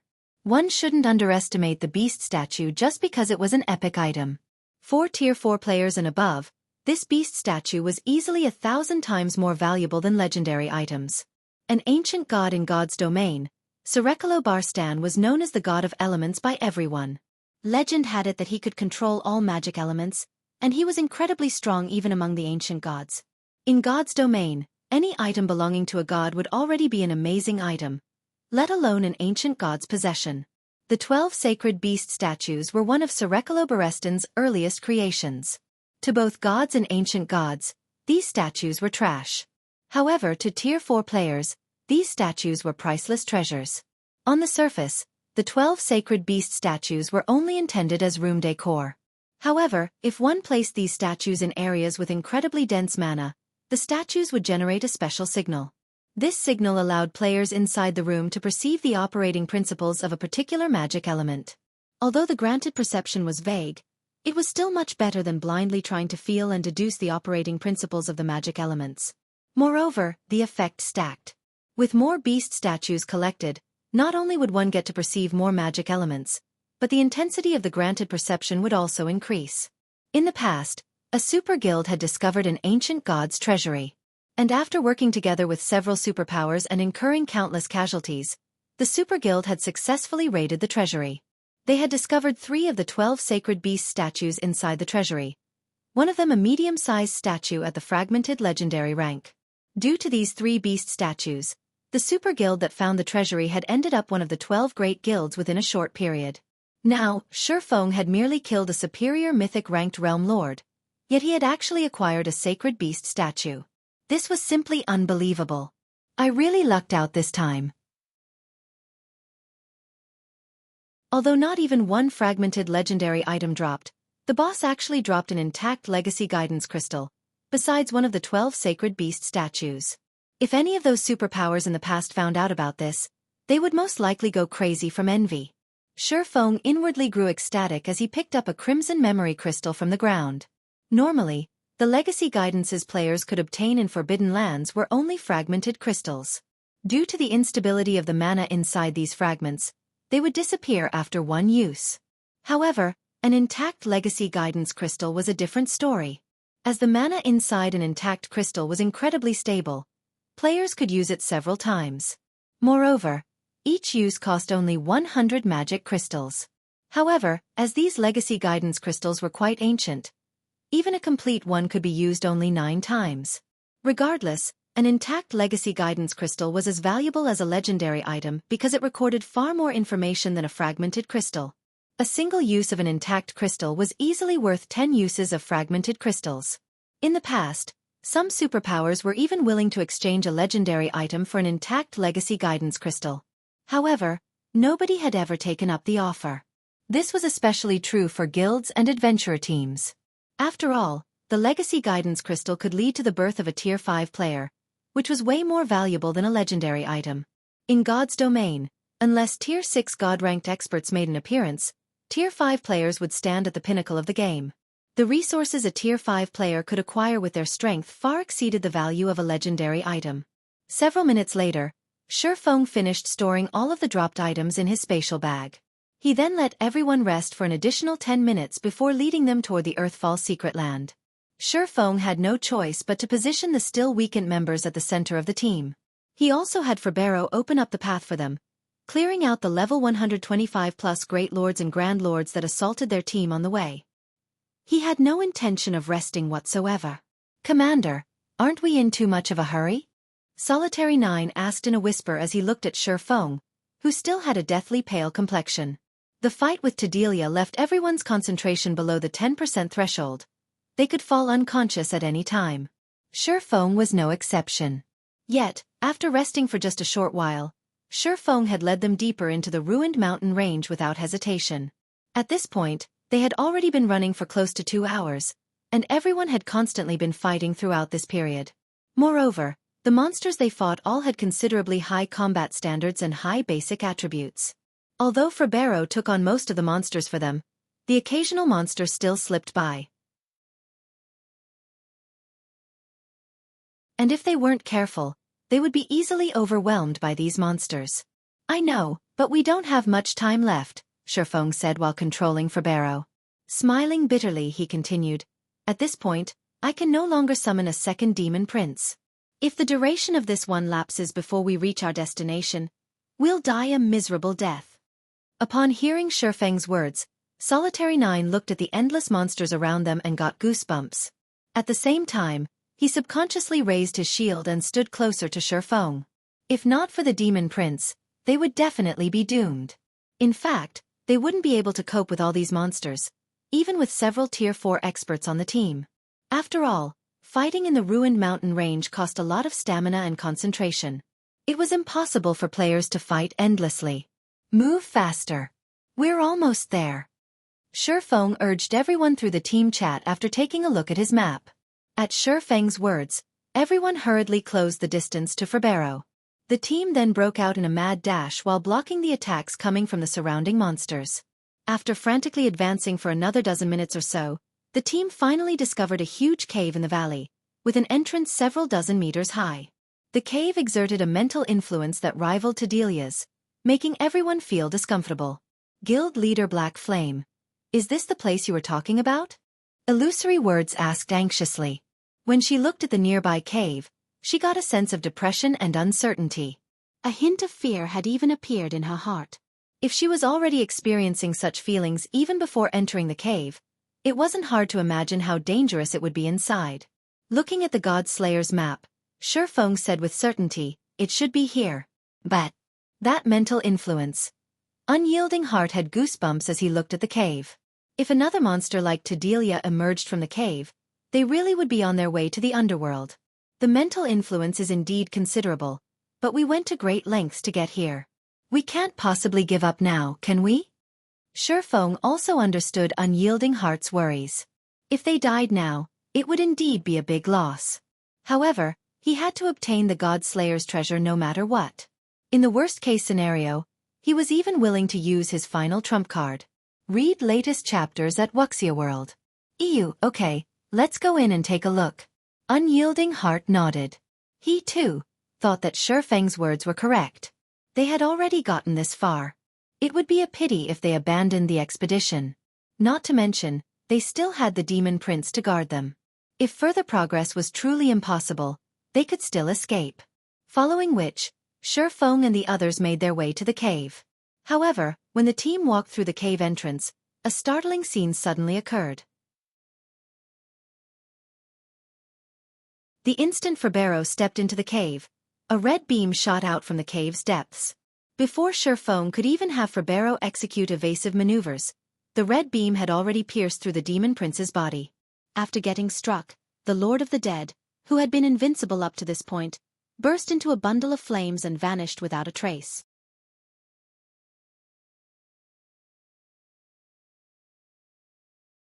Chapter 2763. God? He died? Xueqi was dumbfounded at the sight of Ferbero one shot. Not only was that red beam unbelievably fast, but it even packed enough power to kill a demon prince instantly. Although the Bible of Darkness summoned only a weak clone of Ferbero's true body, this clone still possessed the physique of a bona fide half-step demon king. Even true Tier 5 demon kings couldn't slay a half-step demon king in one hit. As for the red beam originating from a barrier trap or magic circle, the likelihood of that was low. Any barrier trap or magic array would require its user to be present to display its greatest power. Without the user, barrier traps and magic arrays could, at most, trap someone. They definitely did not have the ability to kill the clone of a half-step demon king instantly. Not to mention, the beam just now didn't look like it originated from a magic array or barrier but more like an offensive spell. Everyone else present was also stunned by this situation, and chills spread all over their body instantly. What happened? That's a half-step demon king we are talking about. The demon prince that they believed was invincible had actually gotten killed instantly. If they took a similar attack on their Tier 3 bodies, they, too, wouldn't last a second. However, this still wasn't the crucial point. The fact that the other party could one-shot a half-step demon king meant that the other party was among the most horrifying existences they had come across. Meanwhile, none of these horrifying existences were things players dared to offend because the possible consequences in doing so included the annihilation of their souls. If that happened, they would really have to start all over again. However, before anyone could snap out of their daze, a terrifying mental pressure assaulted them. As if time had stopped, everyone froze in place. In fact, even their thoughts had fallen into a torpor. They simply stood still, not knowing what to do. While everyone stagnated, Xueqi clearly sensed something, and his heart immediately grew cold at this discovery. It's over. In his previous life, he had seen this time-stopping phenomenon only once in a video of a group of Tier 6 God-ranked experts clashing against an ancient evil god. The fight back then had been earth-shattering. However, aside from the Tier 6 God-ranked experts and a few Tier 5 experts, the other players present had no idea what exactly had happened. By the time everyone recovered, the battle was already over. For most of the players present, the battle had basically started and ended in an instant. To them, it felt as if nothing had happened whatsoever. However, that had been far from being the case. By the time everyone recovered from their stupor, 1/10 of a kingdom had disappeared from God's domain, leaving behind an endless wasteland littered with shattered space. Now that this scene was replaying before Xuefeng's eyes, this meant that the other party was no weaker than that ancient evil god in the past. Just when the flow of time was slowing and Xuefeng's thoughts were about to stagnate, a crimson glow suddenly bloomed from his spatial bag. The appearance of the crimson glow immediately dispelled the power enveloping him. Afterward, a shabby yet dazzling broken blade flew out of the spatial bag and hovered quietly in front of him. This is the Ash Blade. Xuefeng was shocked when he saw this broken blade. Various legends were circulating in God's domain regarding the Ash Blade, which was rumored to be the God Slayer's weapon. A weapon named the Ash Blade had also appeared in Xuefeng's previous life. Back then, the owner of this weapon had been a mysterious expert nobody knew. However, what everyone did know was this mysterious person's heaven-defying feat with the Ash Blade in hand. This mysterious expert had single-handedly annihilated a super guild's main city. Moreover, the Ash Blade this person wielded was incredibly powerful. Even epic weapons would break after suffering 3 or 4 hits from the Ash Blade. Only fragmented legendary weapons could barely withstand its power. For this reason, everyone had suspected that the Ash Blade was a legendary weapon. Hence, Xuefeng had kept the Ash Blade all this time instead of discarding it. After all, there might be a day when he could recast it. Of course, there was another legend regarding the Ash Blade, which stated that the Ash Blade was a clue to the God Slayer's legacy. However, according to historical materials in the libraries of the various kingdoms and empires, nobody had ever found the Ash Blade. Only after that mysterious expert had appeared and thoroughly shattered the status quo of God's domain did everyone start paying attention to the Ash Blade. How interesting. Out of the people that arrived this time, someone actually brought that item. It seems you are quite lucky. While Xuefeng was surprised by the Ash Blade, a deep and indifferent voice came from the depths of the cave. It used not the human language but divine language instead. Similar to the demonic language, despite Xuefeng having no knowledge of the divine language, his brain still understood the meaning conveyed by the words. Before Xuefeng could react to the divine words, an elderly man clad in a grey robe appeared before him. This elderly man's body was in a translucent soul state. Moreover, it was incredibly unstable, as if it would disappear at any moment. However, Xuefeng could still feel great power coming from the old man, which awoke in Xuefeng the urge to submit. The old man's information was thoroughly hidden. It was impossible to glean any information about him at all. Esteemed elder, we came here purely by mistake. We did not come here with any purpose. I hope you can forgive us, Xuefeng said apologetically to the old man. He dared not display any disrespect to the elder before him. Although Xuefeng wasn't aware of the old man's true identity, the fact that the old man could stop time meant that he was undoubtedly at the Tier 6 standard. Even if the old man was only a remnant soul now, he still wasn't an existence Xuefeng could afford to offend. You don't have to lie. I know why you came here, the old man said as he looked at Xuefeng quietly, his deep gaze seemingly seeing through Xuefeng's soul. Not only did you acquire that map, but you even hold the Ash Blade. In that case, you qualify to enter this place and know its secret. How much you can gain from this secret will depend entirely on yourself. I am only an observer and the protector of this place. I won't do anything to interfere with your progress. Xuefeng felt deeply relieved when he heard the old man's words. As for whether the old man was lying to him or not, Xuefeng didn't care. After all, even if the old man was lying to him, Xuefeng couldn't do anything about it. Esteemed elder, may I know what will happen to my friends? Xuefeng asked worriedly. Although he himself was no longer in any immediate danger, he couldn't say the same for his teammates. It was entirely possible for the old man to erase their existences permanently to keep this place a secret. Don't worry. I won't kill them, the old man said, chuckling as he glanced at Xuefeng's teammates. After all, they are individuals blessed by heaven. They won't die even if they are killed, right? Xuefeng couldn't help growing slightly nervous at the old man's question. For some reason, he had a feeling that this old man knew a lot of things. In fact, he might even understand the true existence of players. Otherwise, he wouldn't have asked such a question. This was the first time Xuefeng had met such an NPC. All right, I'll stop messing with you. Since Shifeng didn't dare respond to his question, the old man dropped the topic. He then said, "You hold the ash blade, which means you are the chosen one. Hence, you may enter the cave. As for the others, they will be teleported out of this place. Of course, as you have been lucky enough to get selected, you can also bring 9 people with you. However, you'd best think about who to bring with you. The secret of this place isn't something heaven-blessed individuals like yourselves can imagine. A single mistake might even result in a true death for you." When the old man said the words true death, he even placed emphasis on them. It sounded as if he was warning Shifeng, yet it also sounded as if he was teasing him. His behavior made it impossible for Shifeng to guess his thoughts. Nonetheless, Shifeng did not pay too much heed to the old man's warning. His goal in visiting the ruined mountain range was the Earthfall secret land. Although he did not know what kind of secret the secret land contained, from what he heard, the 3 super guilds that monopolized the secret land had acquired a lot of benefits. This meant that the secret land shouldn't be a very dangerous place. "I've decided to bring the 4 of them. May I know if that is okay?" Shifeng asked as he pointed at Lifeless Thorn, Solitary 9, Yenya, and Cleansing Whistle. "Only 4. After taking a glance at Lifeless Thorn and the others, the old man looked at Shifeng in surprise and asked, "Are you sure you don't want to bring more? You should know that the cost of entering that place is extraordinary. The amount of time you can stay there is also very limited." "I'm sure." Shifeng nodded. Initially, he had considered bringing more people with him. However, with the possibility of this secret being much greater than he imagined, every additional person he brought along would be an additional risk. Hence, he decided to bring only Lifeless Thorn's group of 4. After all, the 4 of them had long since known many of his secrets. They could truly be considered his people already.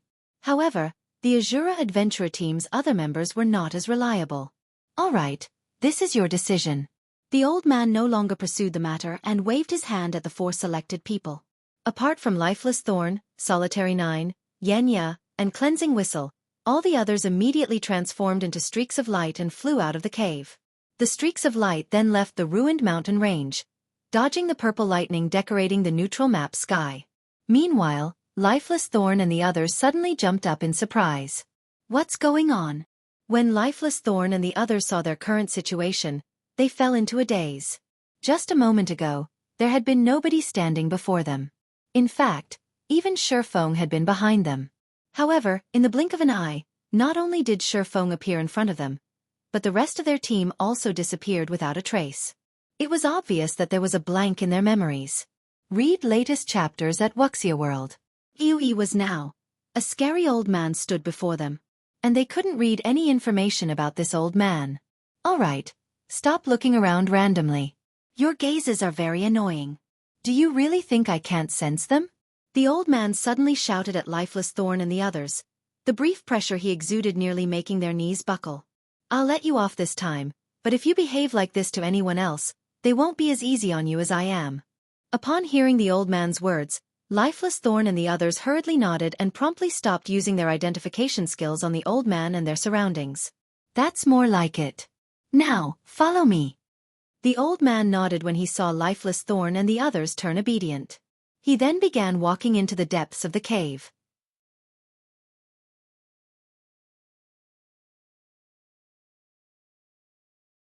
Chapter 2764, Land of Fallen Gods. Outside of the ruined mountain range, devouring swamp. Dozens of streaks of lights descended onto a swampy woodland as Unyielding Heart and the others were transported out of the ruined mountain range. "Were we resurrected?" Unyielding Heart looked at his surroundings with some confusion. "Why did we get resurrected here? Where's Brother Black Flame?" The devouring swamp was a neutral map adjacent to the ruined mountain range. However, the map was very high level, with monsters at level 130 or above. It wasn't suitable for them to travel across. Hence, they had previously traveled through a level 120 neutral map to enter the ruined mountain range. "I don't think we got resurrected," Illusory Word said, shaking her head. "We were most likely teleported here. Probably the doing of that horrifying existence we came across just now." Although she didn't know what had happened, the most likely possibility was that they were banished from the cave since none of them had lost any levels. Big Sis Illusory, aside from Black Flame, Azura's side seems to be missing 4 people too, Blue Gown said strangely after carefully inspecting the team. At Blue Gown's words, everyone else noticed that Lifeless Thorn and 3 others of the Azura Adventurer team were indeed missing. At this discovery, Azura's members couldn't help becoming anxious. Did they get left behind? Unyielding Heart subconsciously muttered a guess. At Unyielding Heart's words, everyone present felt chills crawling down their backs. Before they lost consciousness, they had clearly felt a frightening mental influence from the depths of the cave. If not for them losing consciousness a moment later, they might have dropped to their knees the next second. Without a doubt, the source of the mental influence was the most terrifying existence they had come across since entering God's domain. They found it truly hard to imagine the consequences of being targeted by such an existence. If that's true, this is bad. Illusory Words also frowned at this possibility. Against that kind of frightening existence, even a Tier 4 player like Xueqi would be no different from an ant. In fact, the said existence might even be able to obliterate their souls. After all, a few of the many frightening existences she knew of possessed this kind of horrifying ability. Not to mention, the existence they just met was many times stronger than any of those frightening existences. Let's reorganize the team and go back to take a look. Simply standing around and doing nothing isn't a solution, Unyielding Heart suggested. No, we cannot go back in, Illusory Words countered, shaking her head. Since that existence chose to keep them there should be a reason for this. Otherwise, why could we safely leave that place, whereas they couldn't? Moreover, we don't have the time to enter the ruined mountain range again. How so? Unyielding Heart asked strangely. Although Illusory Words' deduction might be correct, they couldn't just abandon Xueqi and the others without doing anything. After all, they didn't even know whether they had accomplished their task. If the task wasn't completed, their 3 guilds would be in big trouble afterward. I just received news that not only did the number of NPCs increase again, but the various powers members are also facing greater difficulties in leveling up. Shortly after we started sending our members into the secret Covenant Tower, the superpowers began having designs over it. They think that the tower is an excellent leveling spot, and they've already clashed with us outside Sky Spring City several times, Illusory Words explained. We need to head back as soon as possible to preside over the situation. Otherwise, it'll be impossible to seal off Sky Spring City with just a bunch of Tier 3 experts. They're taking action already? Unyielding Heart was surprised by this revelation. Initially, he thought that the various superpowers wouldn't pay as much attention to the secret Covenant Tower just for the sake of leveling. Hence, he hadn't anticipated such a development. However, the massive increase in the NPC population had undoubtedly increased the various powers' urgency and difficulty in leveling up. This made excellent leveling spots even more valuable than before. Now, just for the sake of leveling up quickly, many superpowers had already started targeting the secret Covenant Tower. If these superpowers entered the tower and discovered the Tier 3 legacies inside, the situation would definitely become even more troublesome. So we need to return quickly to ensure nobody sneaks into Sky Spring City and the secret Covenant Tower. Otherwise, the various superpowers would have already occupied the tower before Black Flame completes his task. If that happens, we'll end up even more passive, Illusory Words said. She then took out a transfer scroll and immediately teleported to Crimson Emperor's residence in Silverwing City. After Illusory Words teleported away, the other Crimson Emperor members took out transfer scrolls and teleported to Silverwing City one after another. What should we do? Mu Lingsha asked Unyielding Heart as Crimson Emperor's members left. Do we return too? That's the only thing we can do. Let's just hope Brother Black Flame's side is safe. Otherwise, we'll have a difficult road to walk down the line, Unyielding Heart said, sighing as he took out a transfer scroll himself. Unyielding Soul's other members immediately followed suit one after another. As for Azura's members, they planned to remain in the Devouring Swamp and level up while waiting for their vice commanders to contact them before taking further action. During the time Illusory Words and Unyielding Heart had returned to Silverwing City to control the overall situation, Xueqi and the others in the distant ruined mountain range had arrived at the deepest part of the cave. Is this the secret of this cave? Shock and surprise filled Lifeless Thorn as he stared at the icy cavern before him. The icy cavern was over 12 kilometers wide. Its interior was a snowy white world, with ice sculptures in the shape of humans, elves, half-orcs, giants, dwarves, and other races erected all over. Every one of these ice sculptures radiated an aura that was stronger than the demon Prince Ferberos. Meanwhile, these statues numbered in the tens of thousands. Moreover, the dozen or so ice sculptures at the cavern's center radiated an aura that was much stronger than that of the other ice sculptures. Despite standing so far away, Lifeless Thorn still felt awe and fear in his heart when he looked at these statues. He dared not approach any of them. At this moment, let alone Lifeless Thorn, even Xueqi was astounded by this scene. Xueqi had a much clearer idea than Lifeless Thorn did of what kind of existence those central ice sculptures were. Indeed. Read latest chapters at Wuxia World. Those dozen or so ice sculptures were bona fide Tier 6 gods. He had even read about a few of them in libraries. From the scene in the cavern, he could tell that these gods and people of various races had been going up against something.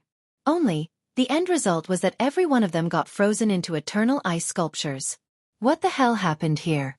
Xueqi was greatly puzzled as he looked at this horrific scene. Tier 6 gods were existences that stood at the apex of God's domain. A force of over a dozen gods could devastate the continent. It wouldn't be an exaggeration to say that such a force could even sweep through the dark abyss. In fact, even if all of the Tier 6 god-ranked experts that existed in his previous life joined hands, they could just barely manage to contend with a force of a dozen or so Tier 6 gods.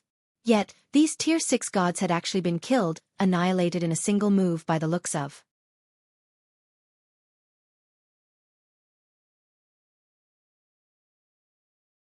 Chapter 2765. God Slayer's Legacy. After a brief silence inside the cave, a deep, emotional voice entered Xueqi's ears.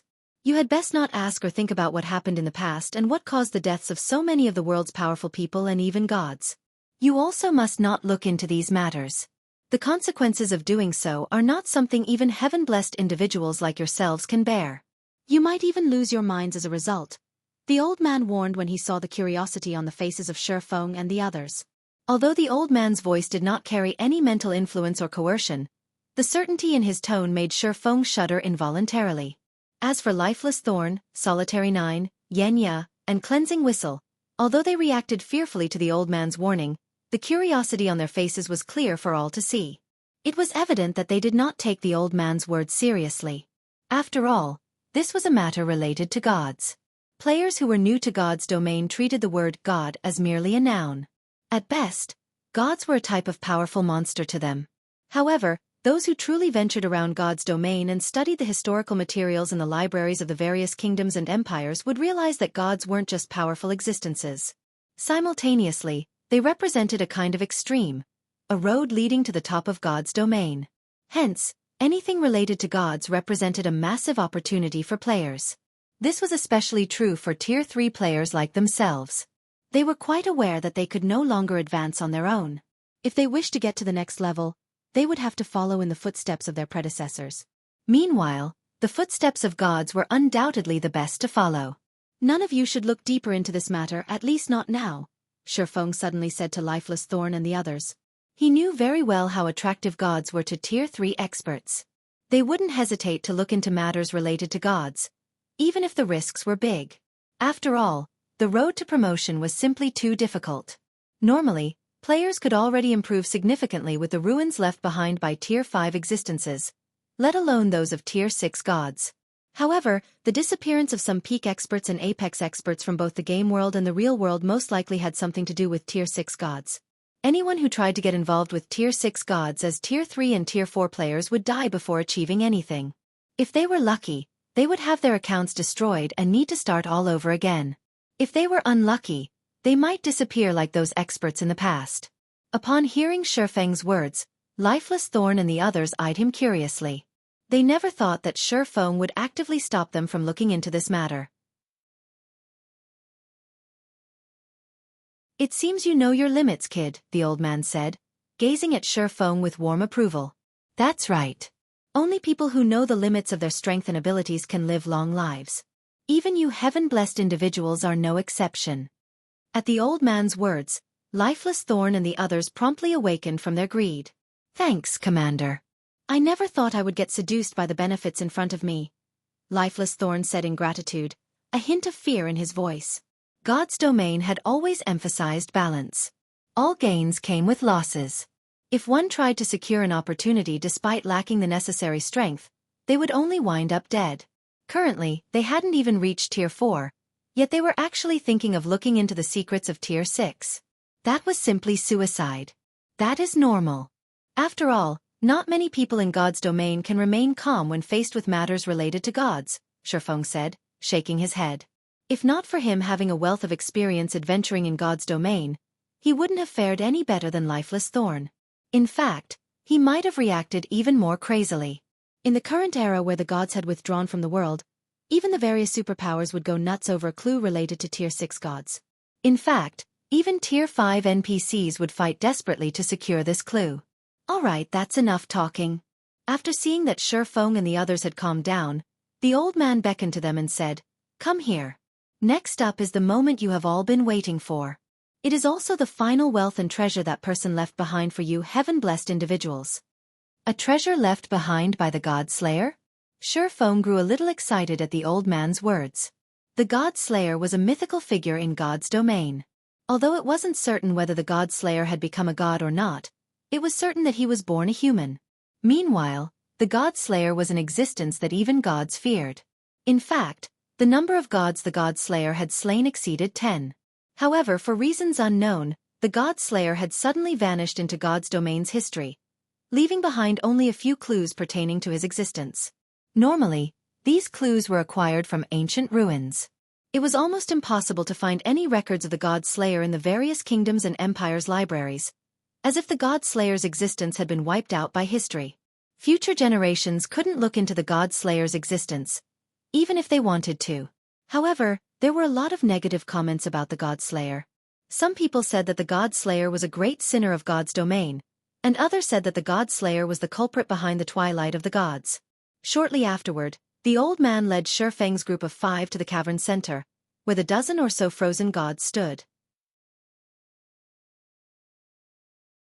Upon arriving there, Xueqi and the others noticed a space-time crack there, as small as a fingernail, undetectable from a distance. Only after moving within 30 yards of the crack did they barely notice it. Directly underneath this space-time crack was an incomparably complicated magic array. It was so complicated that even Xueqi, who was an advanced magician, felt dizzy after just one glance at it. Needless to say, he couldn't even begin to decipher it. This is the treasure? Solitary 9 was stunned when he saw this tiny space-time crack. For a moment, he even felt that the old man had duped them. What possible use could they have for a fingernail-sized space-time crack? Even if this space-time crack led to somewhere, with how small it was, players couldn't enter it. That's right. This is the treasure, the old man said, chuckling. You might think that such a small space-time crack is no big deal, but what if I say that it connects to the past? Connects to the past? Solitary 9 was again stunned. Crossing timelines was simply impossible. It should still be impossible even in a virtual reality game like God's Domain. Esteemed Elder, are you perhaps saying that this space-time crack can allow us to travel to an otherworld?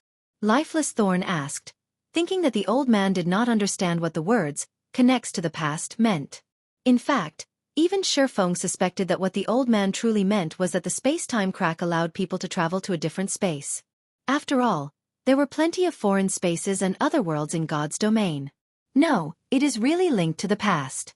It isn't linked to an otherworld or a different space, the old man insisted, shaking his head. He could tell what Xueqi and the others were thinking, and he said in a determined tone, I know you don't believe me. There is no way you can believe me, either. After all, time travel is something even ancient gods are incapable of accomplishing. However, it is true. Moreover, this space-time crack is connected to the ancient era of God's domain. Read latest chapters at Xueqi World. The old man's words dumbfounded everyone present. Connected to the ancient era of God's domain? Xueqi felt his worldview crumbling, shocked beyond words. Could this be the Earthfall Secret Land's true secret? The ancient era of God's domain was an era of wonders.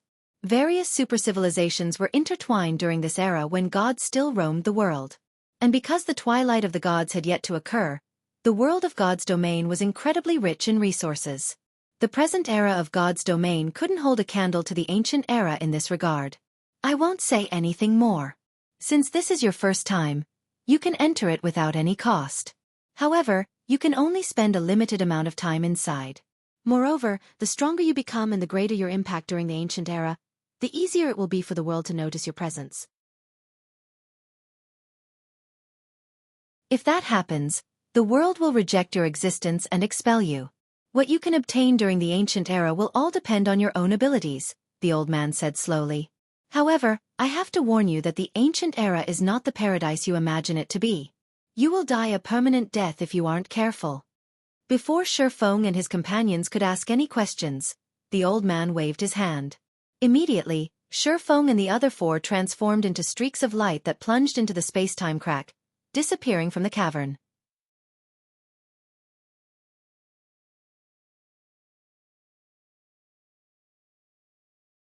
Chapter 2766. Ancient Era. In a valley amid some lofty mountains, a team of nearly 5,000 people frantically fought a group of demons. The battlefield was crazed and spectacular and looked just like a battlefield in ancient times. Both sides suffered severe casualties, their blood staining the valley red. The smell of blood carried for tens of thousands of yards. Even those inured to battle would find the situation uncomfortable and unbearable. However, neither side showed any intention of stopping, both prepared to fight to the bitter end. Of the two armies battering each other, the demon army was led by a level 135, tier 4 great demon, while a woman led the human army. The woman in question possessed golden hair and crimson eyes. She wielded a silver sacred sword and was clad in a knight's blue sacred armor. As the woman contended against several dozen level 130+, tier 3 demons, her HP continuously decreased. However, despite being at a complete disadvantage, the more she fought, the brighter the glow her sacred sword radiated. The power she exhibited also kept increasing. Damn it! You're actually using the aria of holy blood. Don't even think I will let you finish it. The tier 4 great demon's expression turned solemn when he saw the glowing sacred sword. Immediately, he spread out his 4 wings and flew toward the crimson-eyed woman. Everyone, protect the commander. Do not let that great demon approach the commander. A tall man shouted before rushing at the great demon with his golden shield raised. Subsequently, several dozen other melee classes nearby also charged at the great demon, all of them ignoring the fact that they were merely at tier 2. Scram! Seeing the crowd charging at him, the demon commander pulled out his crimson greatsword and slashed the space in front. Over 100 crimson beams shot forth, tearing apart space as they advanced. The power they carried simply wasn't something even tier 3 existences could dream of withstanding. Boom! The next moment, the several dozen tier 2 melee classes were instantly vaporized, while the shield-bearing man was sent smashing into the mountain. Damn it! I'll kill you! When a man standing nearby saw this scene, his eyes turned bloodshot, and he promptly charged at the great demon with his sword raised. However, before this man could even get near the great demon, the long-range spells of several tier 3 demons had already killed him. In the meantime, blood had already dyed the body of the crimson-eyed woman fighting several dozen tier 3 demons. Her complexion was also deathly pale. However, despite the state of her body, her gaze remained indescribably firm. Be punished, demons! The crimson-eyed female knight bellowed as she raised her sacred sword. The sacred sword released a beam of light that shot to the skies. Countless streaks of light then rained down on the valley like shooting stars, and the demons struck by these shooting stars immediately fell into a heavily injured state. The situation on the battlefield reversed in the blink of an eye. Kill! We cannot let these demons take even a step into human territory. The crimson-eyed knight shouted, her pale complexion showing no signs of fatigue. She then raised her sacred sword and charged at the demons who were still fighting. The female knight's words stimulated the surviving humans. They began madly fighting against the demons. However, after a few exchanges, the humans present were dumbfounded, staring at a distant pile of demon corpses in disbelief. The next moment, the great demon commander, who was over a dozen meters tall, emerged from this pile of corpses, a hint of mockery and contempt on his face. The aria of holy blood is indeed powerful. And for you to still be alive after using this desperate move, your mental willpower is truly astonishing. I'm certain you can rank among the top tier 4 powerhouses, the great demon said as he looked at the crimson-eyed knight. He then asked mockingly, but can you use it a second time? At this great demon's words, the complexions of the surviving humans instantly turned ashen. This was the aria of holy blood they were talking about. This was the sacred sword Blood Moon's unique spell. Most people would be able to use it only once before departing for the netherworld. This was because the consequent pain of the body and mind was not something ordinary people could bear. However, in return for the steep price, once the aria of holy blood was cast, it exerted astonishing power. Even a great demon would sustain heavy injuries and lose half of their HP after getting struck by this move. Moreover, without restoration items such as the Water of Life, it would be impossible to recover from the attack. Yet now, needless to say, it would be impossible for the female knight to use aria of the holy blood again. However, with the human's current combat power, they were no match for the great demon. After all, the great demon before them was a bona fide demon marquis. The purity of his bloodline was far superior to that of ordinary great demons. Since you no longer have any other moves to make, it's my turn now. When the great demon saw the silent humans before him, an indescribably excited and joyful expression appeared on his face. Don't even think about it. The female knight suddenly appeared above the great demon's head and brandished her sacred sword. 3 phantom swords appeared in the sky, the sight stunning everyone present. This is the sword Saint Lord Lox's personal technique, Sky Cleaver. The commander actually mastered it? When the surviving humans saw the 3 phantom swords in the sky, a look of awe and admiration appeared on their faces. You're already on your last breath, yet you're still putting up such boring resistance. When the great demon saw the 3 phantom swords, he did not reveal any awe or fear whatsoever. On the contrary, he nonchalantly brandished his great sword. Boom! The great sword and 3 phantom swords collided. The resulting shockwave sent both humans and demons stumbling backward. Large cracks formed on the ground the great demon stood on, and the great sword the great demon wielded let out a low hum. The great demon's arms were also trembling. Upon seeing this scene, the humans felt both encouraged and excited. Sure enough, a sword saint's personal technique was truly extraordinary. However, a moment later, everyone's joy turned into despair because the crimson-eyed knight hadn't fared too well, either. Not only was her complexion paler, but even her pupils had begun to fade. It was evident that she was on her last breath. She could no longer fight. Ha ha ha! Amazing! Amazing! This is the first time I, Neiman Carlo, have seen a powerful Tier 4 human like you. The great demon burst out laughing as he looked at the female knight. However, it all ends here. Before you die, I will drag you all down to hell first. Read latest chapters at Wuxia World. EU. After saying so, Neiman Carlo began chanting the incantation for the Tier 4 spell Hell's Gate. Suddenly, the sky darkened. A huge door decorated with skulls appeared, the blood-red glow from the skull's eye sockets and the agonizing screams coming from the door seemingly telling everyone that their destiny was about to end. Even if the humans present wished to interrupt Neiman Carlo's spell, they couldn't do so, as the surviving demons were doing their best to stop them.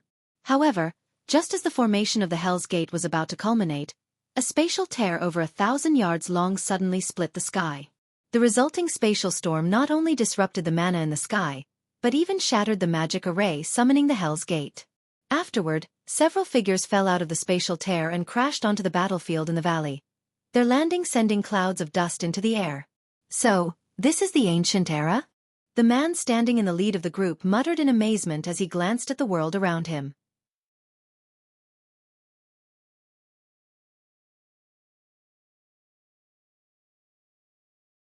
Chapter 2767. You chose the wrong opponent. At the sudden appearance of Shifeng's group of 5, the whole battlefield immediately went silent. The humans and demons all stared at Shifeng's group with looks of surprise, confusion, or anger. Who are they?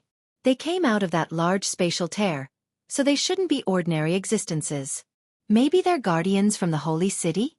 However, their auras seem weak. Those people are also only at Tier 3. They shouldn't be the holy city's guardians. Moreover, judging by their looks, they seem to be heaven-blessed individuals. The humans began a hushed discussion among themselves as they scrutinized Shifeng's group. Initially, they had held hope that Shifeng's group could save them.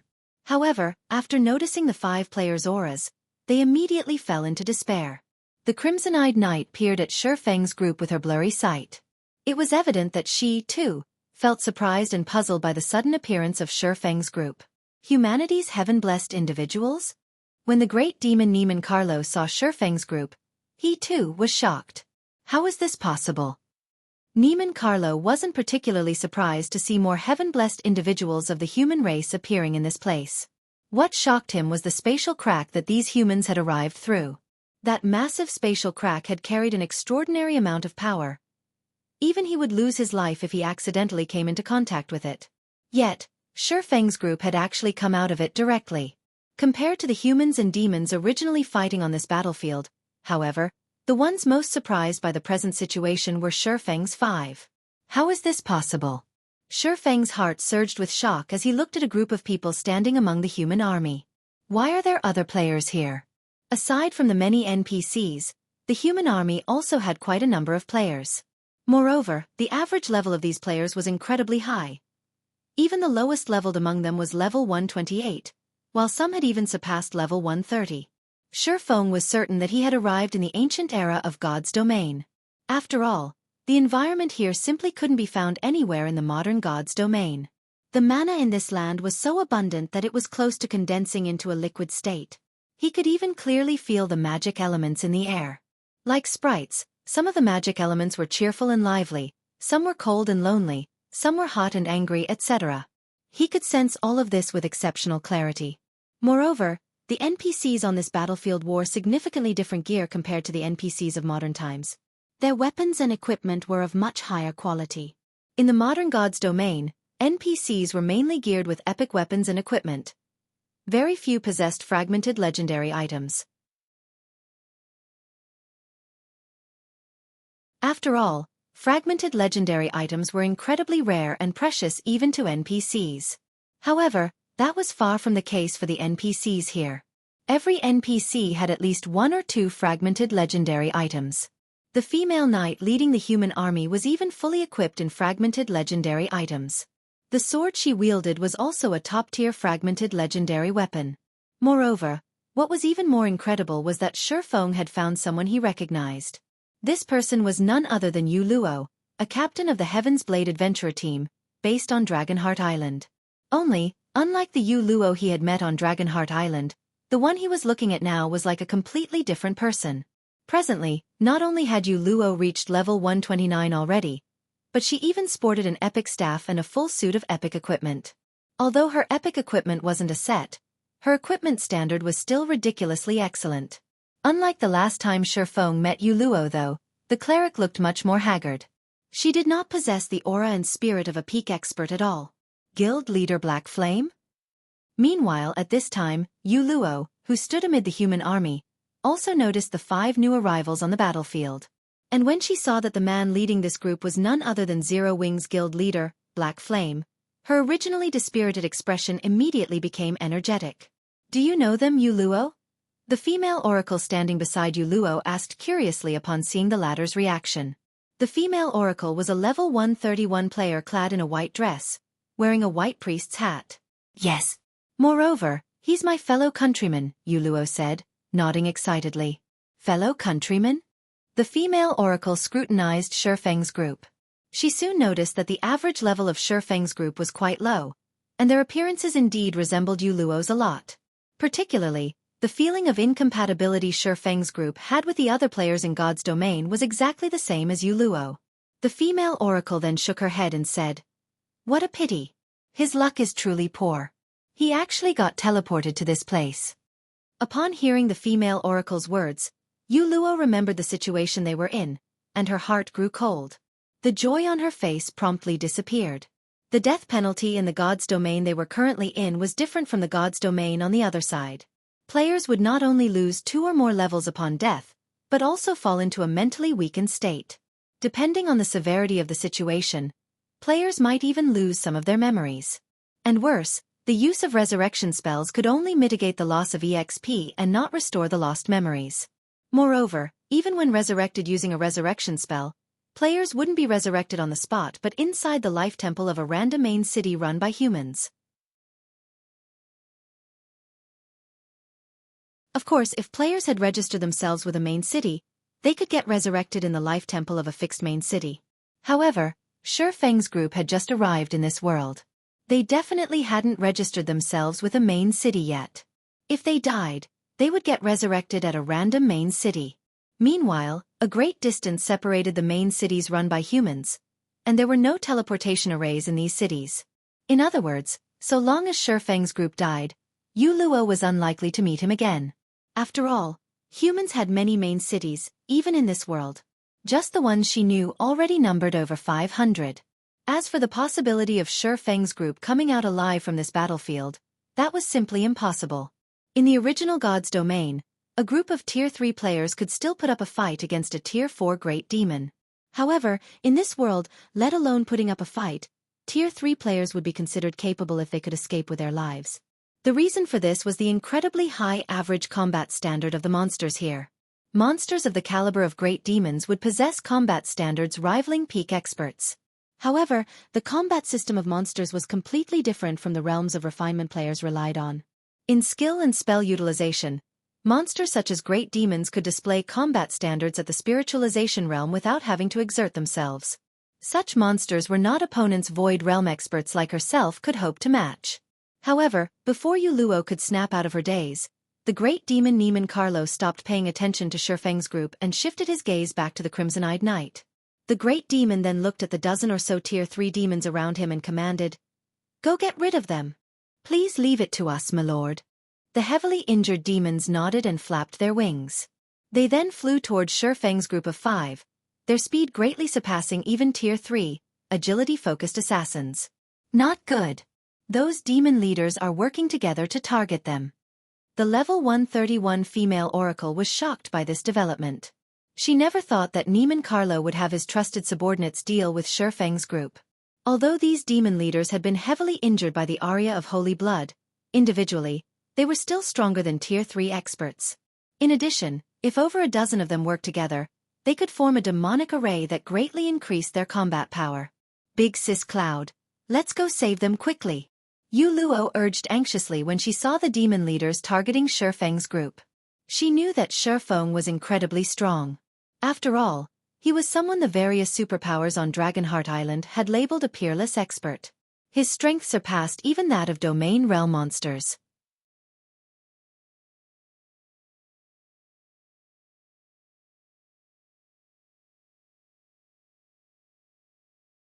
Chapter 2768. Repelling Demons. Sacred Sword Blood Moon. As Shifeng swung his long sword, innumerable dazzling stars suddenly formed around him. Now that he had reached Tier 4 and had the assistance of a mana domain, this sword's transmigration was more than twice as strong as when he executed it at Tier 3. Boom! The next moment, the dazzling stars shattered the descending flower petals and attacked the demon leaders. Before the demon leaders could react, they were already flying back over 100 yards away, their HPs decreasing in large chunks. They even had difficulty standing up. He's strong. He sent so many demon leaders flying with just one move. Could he really have been sent here from the Holy City? Tier 4. Crap. This aura definitely belongs to a Tier 4 class. He's a Tier 4 Sword Emperor. With that power, he's a powerhouse even among other Tier 4 classes. Everyone was momentarily stunned by this development. None of them thought that the seemingly ordinary Shifeng would send over a dozen demon leaders flying in one move. Moreover, he was even a bona fide Tier 4 Sword Emperor, an existence capable of rivaling Tier 4 great demons. Yu Luo, your fellow countryman is so strong. No wonder you were so excited to see him. I never thought he would be a Tier 4 Sword Emperor. With that kind of strength, he can definitely rank within the top 5. Or maybe even top 3 in our city, the female oracle named Cooling Cloud exclaimed as she looked at Shifeng. She, too, had not expected Yu Luo's acquaintance to be so powerful. A Tier 4 player. This was a goal players like herself struggled toward desperately. Unfortunately, the Tier 4 promotion quest was simply too challenging. Her one attempt had failed. In the main city she resided in, there were only 3 known Tier 4 players. Every one of them was a big shot in the city. They were existences far beyond Tier 3 players like herself. However, at this moment, let alone Cooling Cloud, even Yu Luo, who was familiar with Shifeng, was wide-eyed in shock and incredulity. Tier 4. She had improved a lot after arriving in this world.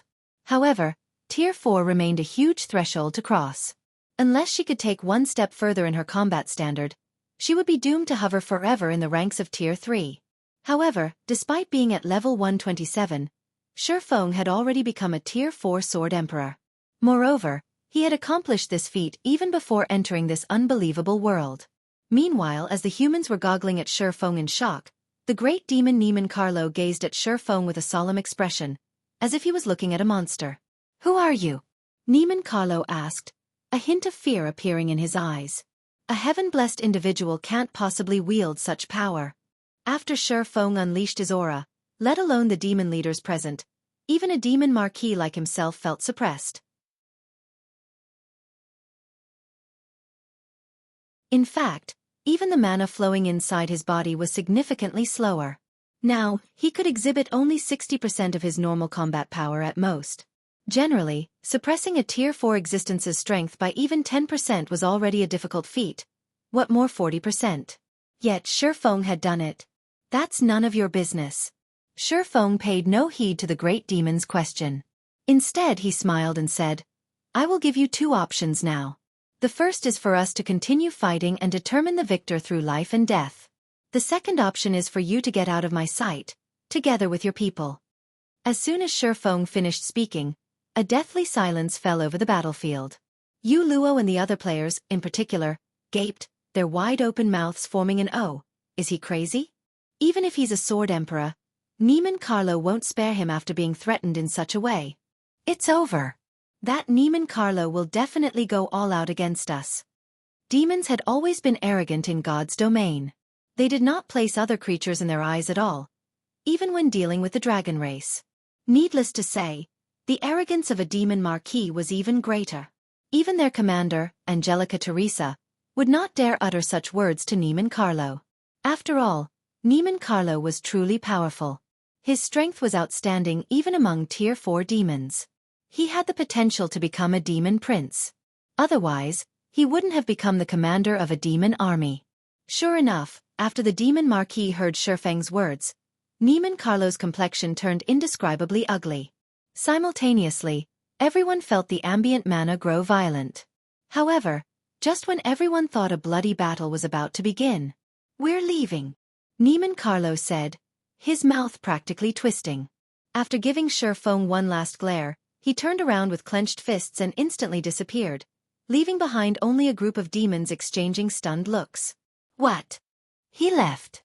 What's going on? Everyone in the human army was dumbfounded at Niemann Carlo's departure. After all, even with the assistance of a Tier 4 sword emperor like Xuefeng, their army was still in dire straits. Yet, Niemann Carlo had actually left without saying another word. He behaved nothing like a demon at all. Angelica Teresa, the commander of the Night Legion present, couldn't help looking at Xuefeng strangely. She never thought that Xuefeng's words would carry such great deterrence for the demons. The great demons here are actually so smart? Cleansing Whistle was also surprised when she saw Niemann Carlo leaving. She knew that Xuefeng possessed the Bible of Darkness, which could be used not only to summon demons but also to suppress hostile demons. This was why Xuefeng could push back those demon leaders so easily. However, of those present, only Xuefeng knew what exactly had happened. The Bible of Darkness held absolute control over demons. Although Niemann Carlo did not know Xuefeng held the Bible of Darkness, the great demon still possessed an instinctive fear and dread of it. Moreover, Xuefeng had repelled over a dozen demon leaders with a single move. This aggravated the fear in Niemann Carlo. Demons were very smart creatures. After the first major update took place, demons would almost never fight battles that they were not confident of winning. Even if Niemann Carlo were significantly stronger than Xuefeng right now, the fear and dread he felt for the Bible of Darkness would deter him from casually starting a fight. After the demons left the battlefield, the surviving humans all breathed out a sigh of relief. They then began reorganizing their formation and treating the injured. A large number of people also gathered by Angelica Teresa's side with downcast and unreconciled expressions. This was because the female knight's mental state and soul had already reached the brink of collapse, despite her having a lot of HP remaining. This was clear even to the Tier 3 individuals present. "Commander, it's all our fault. If we weren't so useless, the commander wouldn't have had to use the aria of holy blood. Damn it! Someone in the city must have leaked information on our operation. Otherwise, Neiman Carlo couldn't have led an army to surround us. Both NPCs and players present expressed sadness when they saw Angelica's current state. It was evident the female knight was loved and respected by these people. Unlike players, it was incredibly difficult for NPCs to get resurrected. Big Sis Cloud, what should we do now? The commander won't last at this rate. Yu Luo said while frantically casting healing spells on Angelica. However, healing spells worked on only physical injuries. They had no effect on damage to one's mental state and soul. Commander Angelica Teresa was the only hope for their main city's survival. In this world, both NPCs and players had difficulty surviving because this world was several times crueler than the modern god's domain. It was also because of Angelica that Yu Luo had managed to live well until this day. Yet now, there's nothing we can do. The aria of Holy Blood's backlash is too powerful. The fact that the commander managed to cast it once is already plenty amazing. Yet, after using the spell, she even used a taboo skill that placed a huge burden on the mental state. Now, even a Tier 4 Great Divine official can't save her, Cooling Cloud said as she shook her head, a gloomy expression appearing on her face. While the two Tier 3 healers, Yu Luo and Cooling Cloud, were doing everything they could to save Angelica Teresa, Xueqi, who watched all of this from a distance, was filled with an indescribable sense of shock and surprise. She's actually Angelica Teresa? Xueqi couldn't help doubting his eyes for a moment as he gazed at the frail female knight. What's the matter, Commander? Solitary 9 asked curiously when he noticed Xueqi's surprise. In Solitary 9's opinion, there shouldn't be anything in God's domain capable of surprising Xueqi. Yet, now, the man actually evinced surprise because of an NPC. This was a truly strange situation. Have you never visited a library to read about God's domain's history during your free time? Xueqi rolled his eyes at Solitary 9. She is the Angelica Teresa. She holds the title of Valkyrie, and is one of the two founding elders of the Fire Dragon Empire. She's a founding member of one of the 4 ancient countries? Solitary 9 did a double-take at Angelica Teresa when he heard Xueqi's words. Read latest chapters at Wuxia World. The 4 ancient countries of the modern god's domain were the only 4 human empires that had existed since the ancient era. According to legend, the founding emperors of these empires possessed incredible power. In the case of the Fire Dragon Empire, though, a large part of the reason it survived the ancient era was the contributions of its 2 founding elders, and even gods feared these 2 founding elders. However, by the looks of it, she seems to be dying, Lifeless Thorn said in a quiet tone. Maybe she just has the same name? No, she is definitely that person, Xueqi affirmed. The sacred sword Blood Moon is ranked 6th among God's domain's famed swords. It is said that this sword once belonged to Angelica Teresa, one of the Fire Dragon Empire's founding elders. While a person can have the same name, the chances are low that she would wield the same weapon. God's domain's 36 famed swords were unique existences, and their owners were all historical figures in God's domain. In other words, it was precisely because of the people wielding these swords that the swords became unique existences known throughout God's domain. What should we do now, then? If she dies, will it alter God's domain's history? Solitary 9 asked anxiously. At this point, he still couldn't tell whether they had arrived in the real ancient era of God's domain or just a replica. If it was a fake, then good. If it was real, then the results would be very bad. No sooner had Solitary 9 finished speaking than the system's cold mechanical voice entered Xueqi's ears. You're tuning in to the Xueqi's Martial Arts Saga YouTube channel. Don't forget to subscribe and join us on this journey to catch the most captivating stories.